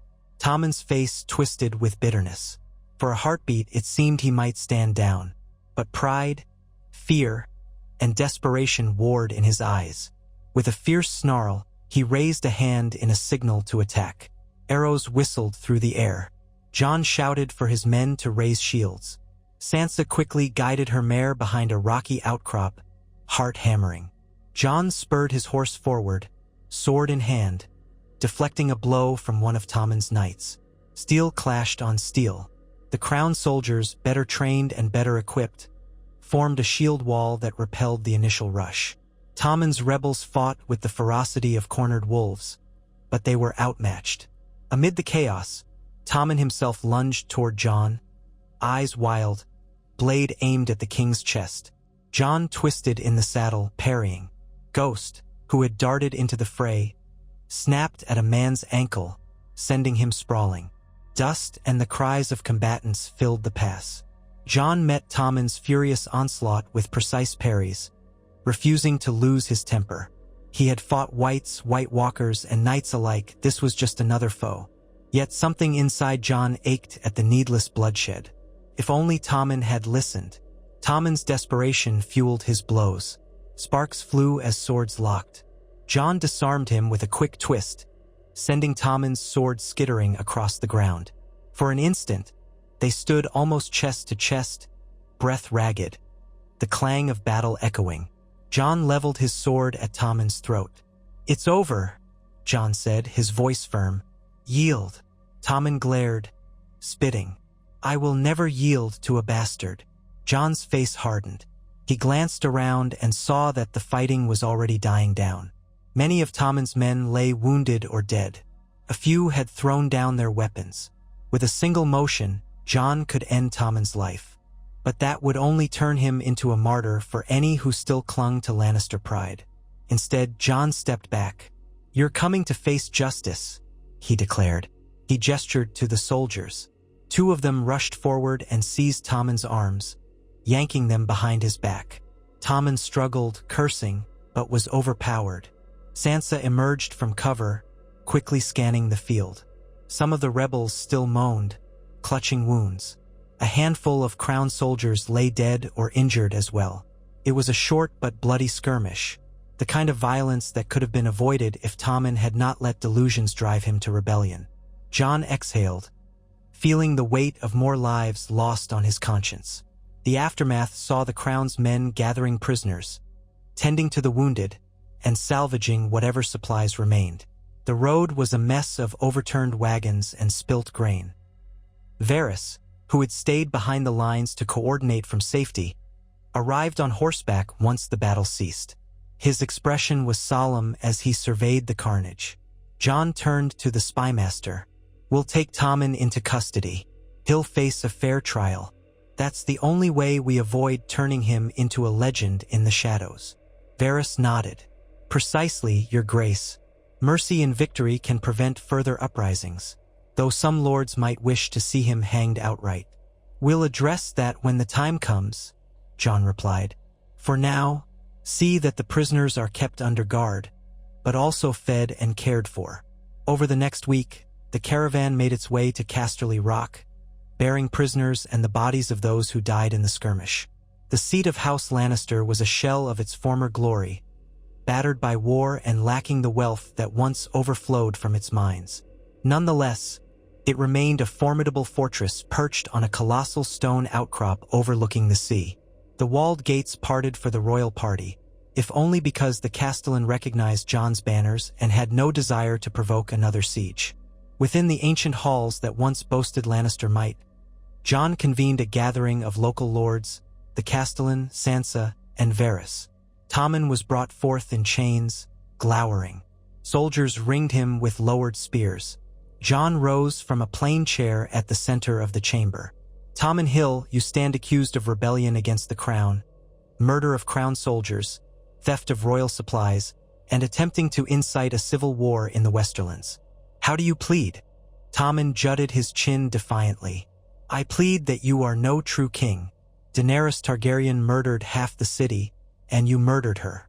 You crowned yourself on the bones of other rulers. The Westerlands should not bow to you." Murmurs swept through the audience. Some of the lords shifted uncomfortably. Jon's face remained impassive. "I did what I could to save King's Landing from further destruction," Jon replied evenly. "If you have evidence that I acted with cruelty or injustice, speak it now. The men and women gathered here will judge." Tommen spat on the floor. "I have only the evidence of my heart, my conviction that your claim is false, that you are unfit. Let these lords see how you treat your enemies." Jon glanced at Varys, who gave a subtle shake of his head, advising caution. Sansa's gaze flickered between Tommen and Jon, her face composed but tense. Jon spoke slowly, so that every word resonated in the hall. "I treat my enemies with fairness. You attacked my people, stole from supply wagons, and shed innocent blood. The penalty for such treason, traditionally, is death." A hush fell over those assembled. Tommen's eyes narrowed, but he forced a sneer. "Yet I offer you mercy, if only to show the Westerlands that I do not fear your claims, nor do I wish more bloodshed. I will grant you the life of a Night's Watch exile. Take the black and never hold land or titles again. Or, should you refuse, you will die here, publicly, for your crimes. The choice is yours. Sansa watched Tommen's reaction, searching for a hint of reason beneath his scorn. Night's Watch exile was a harsh sentence, but it was a lifeline compared to execution. She remembered how Jon himself had once been a brother of the Night's Watch. It was a cruel irony that Tommen, who despised Jon's parentage, might end up walking the same path to the wall. Tommen glared around the hall, reading the mood. The lords present, though they bore no particular love for Jon, seemed relieved to see he would not brandish reckless violence. A few might have secretly hoped Tommen would be put to death, removing any chance of future rebellion, but none dared speak up. The only eyes that mattered at that moment were the king's. Tommen let out a bitter laugh. "So you'll let me rot at the edge of the world with criminals and outcasts," he said. "Better than kneeling to you, I suppose." Without waiting for further theatrics, Jon gave a nod to the guards. They stepped forward, removing Tommen from the chamber. The man shouted curses, struggling briefly, but his voice faded as he was hauled away. The echoes died, leaving the lords and the castellan in a thick silence. Jon surveyed them, his posture straight. "You have witnessed how I handle treason. I will not abide rebellion, but I will not feed it by making needless martyrs. Let this stand as proof that the crown's justice still holds, tempered by mercy. If you have grievances, bring them before me or my hand. We will hear you." The lords exchanged glances, uncertain yet somewhat mollified. There would be no mass punishments, no castle razings. If anything, Jon's measured response might do more to stabilize the Westerlands than any show of force. After the proceedings, Varys joined Jon and Sansa on one of the fortress's walkways, high above the churning sea. The wind whipped at their cloaks and seagulls cried overhead. Sansa leaned against the rampart, looking out across the waters. Casterly Rock's vantage was magnificent, even in its diminished state. "That was well done," Varys said quietly. "You avoided the pitfall of making Tommen into a martyr, and you showed both strength and restraint." Jon exhaled, shoulders sagging a fraction now that the crisis had passed. "I hope it's enough to prevent future rebellions. We can't keep riding from one corner of the kingdom to another, putting out fires. We need a realm that maintains itself, that trusts in its king." Sansa glanced back at him. "Trust is earned over time, not in a single day. But you're earning it slowly. Even here, among the proud remnants of House Lannister." Jon thought of the cost in lives. Yet he recalled the anger in Tommen's eyes, the bitterness fueling that rebellion. There would always be those who refused to see reason. All he could do was stand by his principles, to protect the realm without becoming a tyrant. That vow, so simple in concept, demanded constant vigilance. In the weeks that followed, news of Tommen Lannister's defeat and subsequent exile spread through the Westerlands. Lords who had wavered in loyalty began to accept that there was no profit in challenging King Jon. Some even sent overtures of renewed fealty, hoping to secure the crown's favor for rebuilding their mines or trade roads. Through Varys's subtle management, the crown allocated resources carefully, ensuring the lords felt the benefits of peace without letting any single house grow so powerful that it might threaten the fragile stability. When it was time to depart Casterly Rock, the castellan offered a modest banquet to mark Jon's visit. Sitting at the high table in the Great Hall, Jon received token gifts, a silver-hilted dagger, a cask of the region's best wine, and listened to the castellan's pledges of cooperation. The mood was subdued, reflecting the battered pride of a region once renowned for gold and ambition. Still, there was no malice left in the air, only a resigned acceptance that House Stark Targaryen now reigned. Jon, Sansa, and Varys left the Westerlands behind, traveling by way of the Riverlands back toward King's Landing. They moved at a calmer pace now that the immediate threat had been resolved. Along the road, they witnessed signs of ongoing recovery. Peasants rethatching roofs, fields sprouting new crops, children playing in ways that might have been unthinkable during the years of war. One evening, they camped beside a slow-moving river. The stars glimmered in a cloudless sky, mirrored by the water's surface. Jon found himself by the bank, gazing at the reflection of the moon. Ghost dozed near the trees, content to let his master contemplate in peace. Varys approached quietly, footsteps muffled by the soft grass. "It's peaceful tonight," Varys remarked, voice hushed. Jon nodded. "Peaceful enough that I almost believe the realm is healing." He paused, letting the distant chirp of crickets fill the silence. "But I know we'll face more challenges, maybe from the Iron Islands or from across the Narrow Sea. Something else will come." Varys clasped his hands. "True. Peace is seldom permanent. Yet we must seize these moments, these intervals of quiet, to fortify ourselves and the realm. Jon's gaze drifted to the water again. I've been thinking about the Night's Watch. They still guard the wall, even though the threat of the White Walkers is gone, thanks to all we sacrificed. Do you think it still serves a purpose? Varys considered. It might yet. Wildlings, though allied, remain a free people. Some men need a place of atonement for crimes. The Watch could become more of a border guard or an expeditionary force charting the uncharted lands beyond the wall. It need not stand idle in fear of an enemy that no longer exists. Jon sighed. I suppose. The realm changes, but some traditions are slow to fade. Perhaps that's for the best. Later, when Jon retired to his tent, his dreams were haunted by fragments of the past, images of the wall, the army of the dead, Daenerys's grief-stricken face, and the flaming ruins of King's Landing. He awoke before dawn, the vestiges of those memories still clinging to him. Sansa stirred in a nearby tent and the rest of the camp remained quiet in slumber. For a moment, Jon could almost pretend he was back with the Night's Watch, about to rise and fulfill his duty. But that life was gone. His duty now encompassed an entire kingdom and all the souls therein. By midday, they continued onward. The journey through the riverlands was calmer than before, a testament to the alliances Jon had forged on his earlier visit. They passed Riverrun, where Edmure Tully greeted them briefly, offering lodging. Jon accepted, both to show courtesy and to rest his horses. Over a modest supper, Edmure recounted how the harvest looked promising and the fish in the Trident were running plentiful. The realm might have a bountiful year, he said with cautious optimism. Maybe the best we've had in a decade. Sansa expressed relief. The North has been sending what it can, but we rely on good harvests in the Riverlands and the Reach to feed the capital. Varys politely offered a few remarks on trade caravans and shipping routes. Jon listened, noticing how the weariness in his own bones felt less burdensome when he heard that the small folk had enough to eat.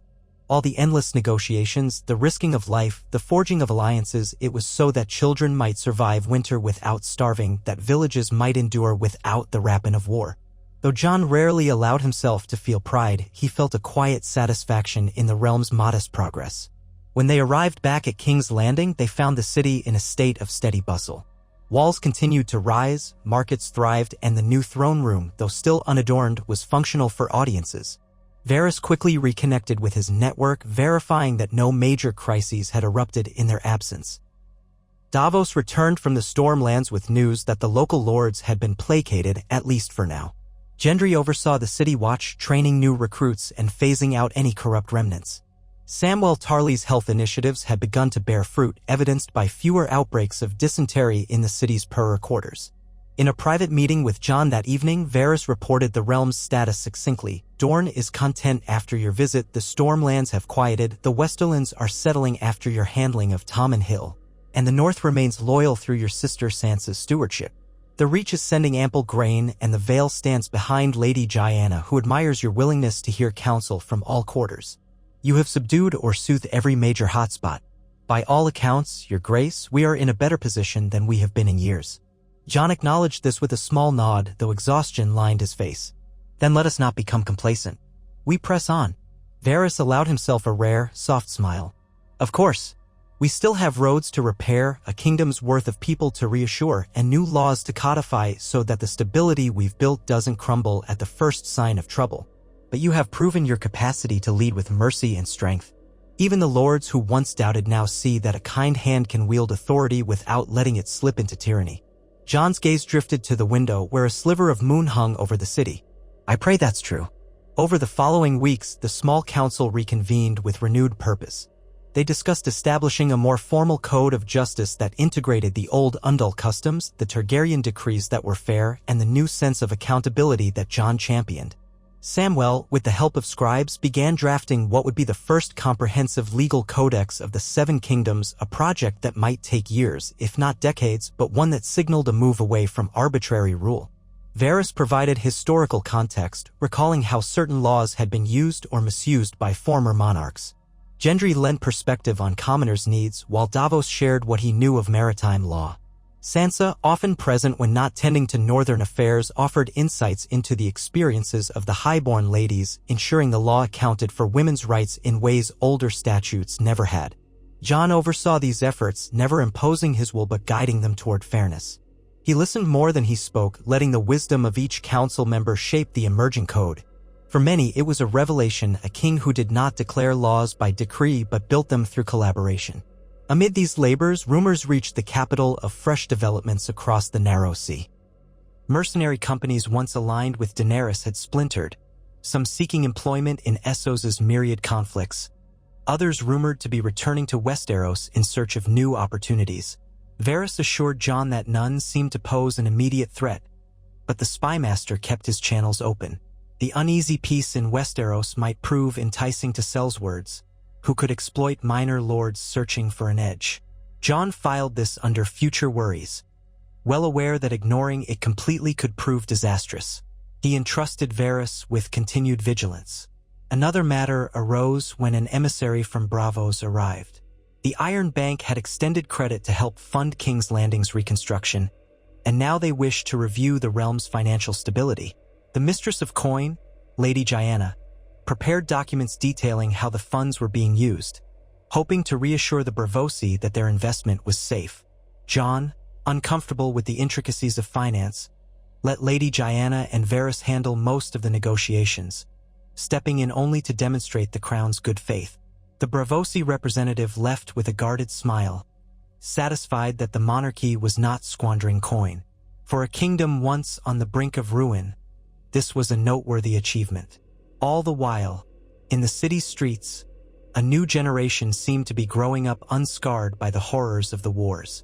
Children ran barefoot in alleyways, playing at knights and kings, but without the edge of fear that had dominated their parents' lives. Craftsmen began teaching apprentices, blacksmiths forging plowshares more often than swords. Temples reopened, the faith's hierarchy much humbled by past fanaticism. A new high septon preached temperance and compassion rather than wealth and control. Though tensions and inequalities still existed, the sense of all-consuming dread had eased. Jon, riding through the city in plain attire, observed these changes with a cautious heart. He knew too well how quickly peace could unravel, yet he allowed himself a trace of hope. One afternoon, as a mild breeze drifted in from Blackwater Bay, Jon stood atop a section of the Red Keep's wall, gazing out at the harbor where ships bobbed at anchor. Varys approached, footsteps almost soundless on the stone. They had arranged to meet there, away from the bustle of the throne room, to review some final points of policy. Jon nodded a silent greeting, eyes on the sea. "I never thought I'd stand in this place, looking at a peaceful bay, with no threat of dragonfire overhead. It's almost tranquil." Varys joined him at the battlement. "We've come a long way since the day you first arrived in this city, forced to weigh loyalty to a queen you believed might save the realm. And now, here you stand, king in your own right, forging a future." Jon's expression clouded a moment. "You took a risk supporting me, betraying Daenerys, but she was on the brink of madness. Perhaps you saved countless lives by warning me. Yet sometimes I still wonder if there was a way to save her from herself." Varys's voice held a note of gentle sadness. "I asked myself the same question many times, but we cannot change the choices she made in those final days. We can only strive to prevent such horrors from happening again." They stood in silence a while, the gulls crying in the distance. Then Varys turned, shifting the conversation. "I've spoken with Samwell about your lineage, your grace. Some still whisper that you are the rightful Targaryen king, Aegon or otherwise. Yet you seldom invoke that blood claim, preferring to rule as Jon Snow, crowned by the North's acclamation, then accepted by the realm. Do you think it prudent to continue burying that detail?" Jon's jaw tensed. "I see no value in trumpeting my Targaryen heritage. All it does is dredge up memories of dragon conquest and madness. The realm knows I have Targaryen blood, but I want them to see me as a Stark at heart, upholding the values that raised me. Let it lie unless it truly benefits the kingdom." Varys inclined his head. "Very well. I only ask because some in Essos still see potential in a Targaryen line. If ever a pretender emerges, someone claiming to be your cousin or aunt, it might be used against you. Best we prepare?" Jon let out a long breath. "We'll prepare, but I won't rule with paranoia. That's what undid so many before me." Varys accepted this. Their conversation shifted to smaller matters, finalizing the next wave of city repairs, coordinating with the Vale on a caravan of iron ore, ensuring that Dorne's newly pledged shipments of rare spices had safe transport. The hum of the kingdom in slow revival. As the sun dipped low, casting the city in the rose-gold hues of twilight, Jon made his way down into the Red Keep's courtyard, Varys at his side. Ghost trotted up, tail swishing. Sansa, who had been in conference with courtiers about northern trade, called out to her brother. "Jon, a messenger from Winterfell arrived. News that the roads are passable year-round now, with the climate warming slightly. They're sending a fresh supply of timber for the city's reconstruction." Jon gave her a grateful nod. "That's good to hear. How do they fare otherwise?" Sansa's face lit with a quiet pride. "Well enough. The lords are content and the harvest was bountiful. We might even have enough surplus to trade with the riverlands for luxuries we've not seen in the north for many years." They walked together through the courtyard, the murmur of life around them, guards changing shifts, servants carrying trays, a blacksmith's hammer echoing from a nearby forge. This was the new normal, one built from so many shattered pieces. With careful tending, it seemed to be holding. As night settled, they gathered in a small dining chamber for supper. Davos joined them, relieved to have a brief respite from administrating the royal fleet. Gendry arrived as well, still sporting the soot on his sleeves from an afternoon spent at the forge, tinkering with a new design for plow blades. Samwell was absent, immersed in the library, finalizing a draft of legal codes. The meal was simple: roasted pheasant, fresh bread, a stew of vegetables from the Crownlands fields, but it tasted better for the company. They laughed about how Gendry insisted on forging his own improvements to city infrastructure, teased Davos about the sea spray that forever lingered on his cloak, and listened as Sansa shared stories of new orchard plantings in Winterfell's outer fields. Varys partook quietly, offering the occasional interjection. He watched the camaraderie with a certain gentle contentment, remembering the ruthless intrigues of King's Landing under past rulers. Here, in this circle of allies, there was none of the old venom, only a group united by a shared purpose of rebuilding. It was a testament to how drastically the city and the realm had changed. Late in the evening, a servant brought in a fresh pitcher of wine. Sansa politely refused, standing to excuse herself. "I have letters to write to Winterfell," she explained, suppressing a yawn. "It was a long journey from Dorne to the Westerlands and back. I think I'll retire soon after." Davos left as well, citing an early start for a harbor inspection. Gendry ambled out, eager to wash away the day's grime in the new bathhouse the Red Keep had constructed.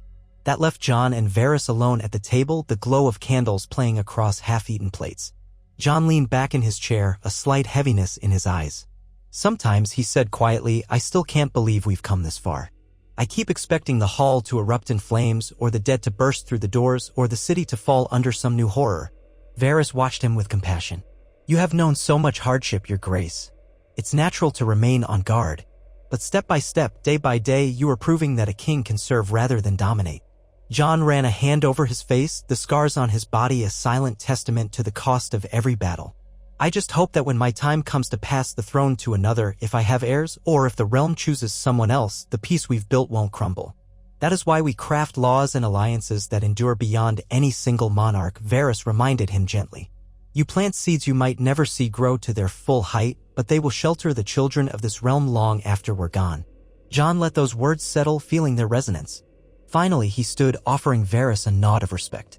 "Thank you. I'm going to check on Ghost and then retire."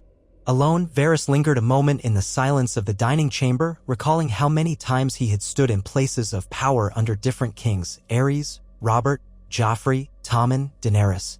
None had brought the realm as close to genuine stability as Jon Snow had. Varys felt a quiet fulfillment in this knowledge, a sense that perhaps he had found, at last, a ruler worthy of the realm's devotion.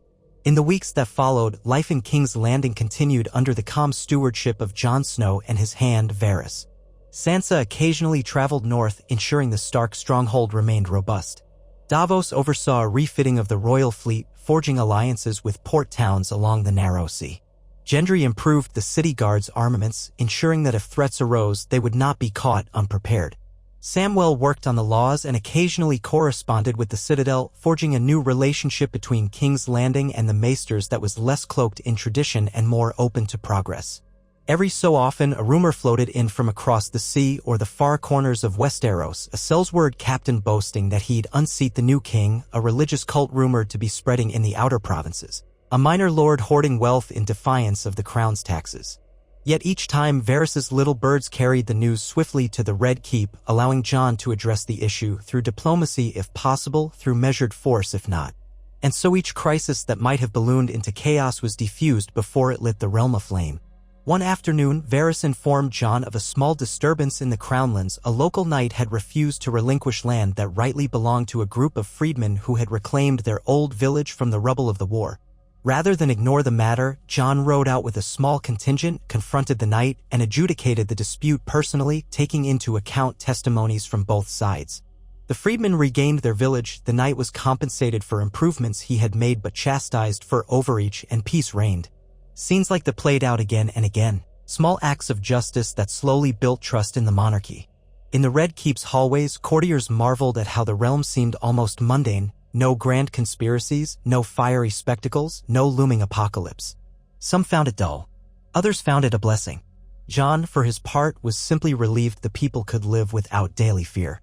He tackled each day's challenges with the same sense of duty that once guided him as Lord Commander of the Night's Watch. It was the only way he knew how to lead. One evening, after a lengthy day of audiences, Jon and Varys stood on a balcony overlooking the city. Lamps glowed in the streets below, and the waters of Blackwater Bay shimmered with reflected starlight. Ghost prowled behind them, pausing occasionally to sniff the breeze. "We've done well," Jon murmured, almost to himself.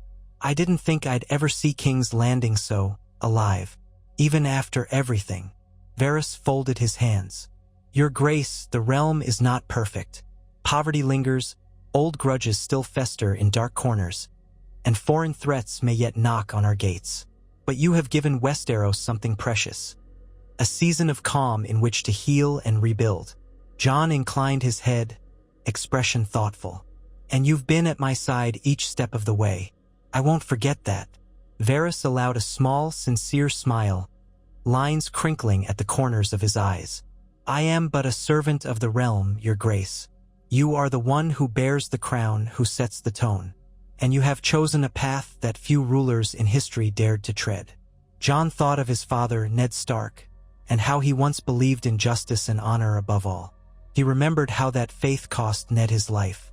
And yet, in spite of the dangers, Jon had tried to keep those values alive. "I only hope I can continue to do so." They listened to the night sounds of the city for a while. Distant laughter, the faint clop of hooves, the roll of waves in the harbor. Each noise told a story of ordinary lives continuing, no longer overshadowed by the drumbeats of imminent war or the shrieks of dragons. This was the world Jon Snow had wrought with the help of his hand, Varys. And for now, at least, it held firm against the storms of history. Time, inexorable as ever, pushed onward. The realm's first real test came after nearly another year of peace, when ships bearing the sigils of the Golden Company, a famed sellsword organization once employed by various Targaryens, arrived off the coast of Dorne. Rumor said they had been hired by a disgruntled noble across the narrow sea who claimed some distant tie to House Blackfyre, an offshoot of the Targaryens. It was all half legend, half bluster. Yet it presented a challenge. Would these sellswords attempt a landing, hoping to stir a fresh rebellion? Jon swiftly called the banners, coordinating with Prince Corran Martell. Dornish scouts patrolled the coasts, while the royal fleet under Davos readied for engagement. Varys's whisper network gleaned intelligence about the sellswords' intentions. Diplomats were dispatched with stern warnings that any aggression would be met with unified force. The realm held its breath. Perhaps the sellswords believed they could exploit a fractured kingdom, only to learn that under Jon's steady rule, the Seven Kingdoms no longer tore at each other's throats. To the sellswords' surprise, the Crownlands, the North, the Vale, the Reach, the Riverlands, and Dorne all stood prepared. Lacking local support and faced with a formidable defense, the Golden Company ships lingered uneasily for weeks before deciding to sail away, presumably in search of a softer target elsewhere. In the aftermath, the realm exhaled in relief. No grand battle was waged, no cities were razed, no families sundered. Varys quietly remarked that a realm so united was the best shield against external threats. Jon took the compliment with his usual humility, insisting that all credit went to the lords and ladies who had found common cause in peace. As the next winter approached, lighter than the last, granaries across Westeros were full enough to ensure no mass starvation. Jon ordered shipments of grain and salted fish to regions still recovering from war. With the roads more secure, caravans traveled farther, distributing resources in a manner rarely seen under previous kings. Though pockets of poverty and suffering remained inevitable in such a vast land, the general condition of the populace had improved. When winter's chill came, it arrived to a kingdom better prepared. Eventually, the day came when Sansa returned from a stay in Winterfell with tidings that truly gladdened Jon's heart. She had arranged for orphans of the war to be housed and educated in newly built communal halls aided by local septons and traveling maesters. "We're teaching them to read and write," Sansa explained, "so that the next generation is not mired in ignorance. The north is large, but we can spread out these small halls among the major towns." Jon praised her efforts, and Varys quietly ensured that certain royal funds supported the initiative. Gradually, word spread south, inspiring others to attempt similar projects. Even in King's Landing, new schools cropped up, championed by Samwell and the Reformed faith, bridging the gap between the old order and the new. So it went, one small step after another, forging a more cohesive society than Westeros had known in a century. Of course, tensions still flared now and then, an ambitious lord demanding more power, a merchant guild complaining of taxes, a local conflict over land. But none escalated into the all-consuming wars of the past. Jon's brand of calm, measured leadership, backed by Varys's cunning, Sansa's diplomatic skill, and the loyal support of Davos, Gendry, and others kept the realm's focus on unity rather than discord. One crisp morning, 2.5 years into this precarious peace, Jon took a solitary ride beyond the city walls, accompanied only by Ghost. He cantered over grassy fields, inhaling the cool air. It felt good to be away from the constant swirl of courtiers and obligations, even if just for an hour. The direwolf bounded ahead, chasing small creatures, never straying too far from Jon's side. Eventually, Jon paused near a gentle slope that overlooked a bend in the Blackwater River. The city's walls were visible in the distance. He dismounted, running a hand over his horse's mane. Here, the morning light struck the water at an angle that lent it a silvery sheen. A faint mist curled along the banks. Jon thought of how he had once known only the chill winds of the north, the harsh white of the wall. That life had given him purpose. Now, his purpose was vaster, to shepherd millions of souls. He often felt he still did not deserve the crown, that more capable men or women might have sat it better. But the realm believed in him, and he could not forsake that trust. He remembered his father's words, or what he believed his father would have told him: stand by your duty and never waver from doing what is right. He let the moment stretch, breathing the fresh air, feeling the presence of nature that transcended all crowns and titles. Then Ghost emerged from a clump of reeds, muzzle wet. Jon smiled faintly, rubbing the wolf's ears. "Time to go back?" he asked softly. Ghost blinked those red eyes in silent agreement. They returned to King's Landing, where life bustled on. On stepping into the Red Keep's courtyard, Jon found Varys waiting with an update on negotiations with the Iron Bank. The spymaster had that calm, attentive posture, eyes flicking to Ghost before focusing on the king. "Good ride, Your Grace?" he asked mildly.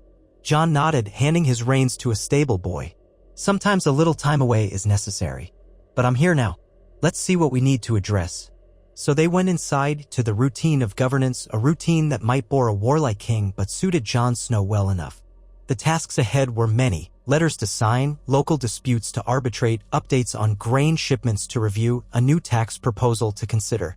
Varys guided him through each challenge, as ever, balancing the realm's myriad interests. Seasons rolled on, and under Jon's rule, the city's population grew, commerce thrived, and a guarded but genuine contentment settled over the land. This was no utopia, for the tragedies of the past could never be entirely erased. But the future no longer seemed defined by perpetual violence. The king was honest, the hand was cunning but devoted to the common good, and the small council functioned without degenerating into petty rivalries. In so many ways, it was a quiet revolution for Westeros. On the anniversary of Jon's coronation, nearly 3 years since he had been declared king, a modest ceremony was held in the throne room. Sansa, Davos, Gendry, Samwell, and Varys stood with him as he gave a short speech about remembrance and responsibility. He spoke of the wars that had ravaged their homeland, the kings and queens whose pride had cost countless lives, the need to remain ever vigilant against the darker sides of human nature. Yet he ended with a pledge to keep striving toward unity and justice.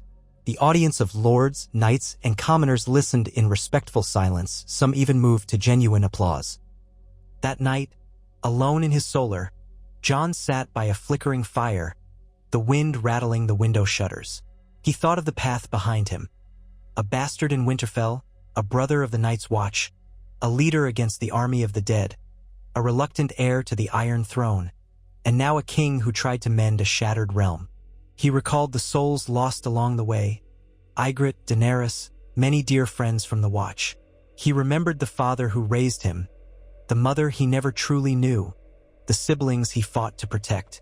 All of it had led him here, to this moment, presiding over a land that had at last tasted a reprieve from the cycle of blood and fire. A soft knock at the door broke his reverie. Varys stepped in, bearing a document that needed the king's seal. "I apologize for the intrusion, Your Grace, but this pertains to the new roads project connecting the Crownlands and the Reach. The laborers leave tomorrow, and they need your final approval." Jon waved him in, glancing at the parchment. "It never ends, does it?" Varys's mouth curved in a gentle smile. "Peace requires as much work as war, if not more. But it is far kinder to the people." Jon read over the document, then pressed the royal seal onto the wax. "Very well. Let's build more roads, so the realm can remain united." Varys took it back, bowing. "I'll see that it's sent at once." Before the spymaster could leave, Jon spoke quietly. "Varys, I never properly thanked you for standing by me all this time, for using your talents to help me keep the realm from sliding back into chaos." Varys paused. "Your Grace, I have served many rulers, as you know. None have placed the welfare of the common folk above personal ambition so consistently. Serving you is no burden. It is fulfilling." Jon nodded, weariness and gratitude mingling in his eyes. "That means more to me than you know." With a last respectful dip of his head, Varys departed. Jon watched the door shut, the flicker of the firelight dancing on the walls. He felt the intangible weight of the crown, the countless souls relying on him. Yet he also felt a sense of rightness, a conviction that as long as he remained true to himself and had allies like Varys, who understood both the illusions and truths of power, they might stave off the darkness for another day, another year, perhaps even another generation. And thus the tale continued, day after day, year after year, as the king who did not crave power and the hand who spun secrets for the realm together guided Westeros toward a future where compassion, prudence, and collaboration stood a chance against the old cycles of bloodshed. No single stroke of fate or sword guaranteed that all would remain well forever. History was a living thing shaped by countless hands. But for the time being, in that fragile yet persistent peace, the people of Westeros had more hope than they'd known in decades. And if one were to climb the highest tower of the Red Keep on a clear night, gazing out across the city's lanterns, they might sense in the hush of the wind a promise. So long as decency and wisdom endured in the king and his hand, the realm would stand united, forging new legends unmarred by the shadows of old.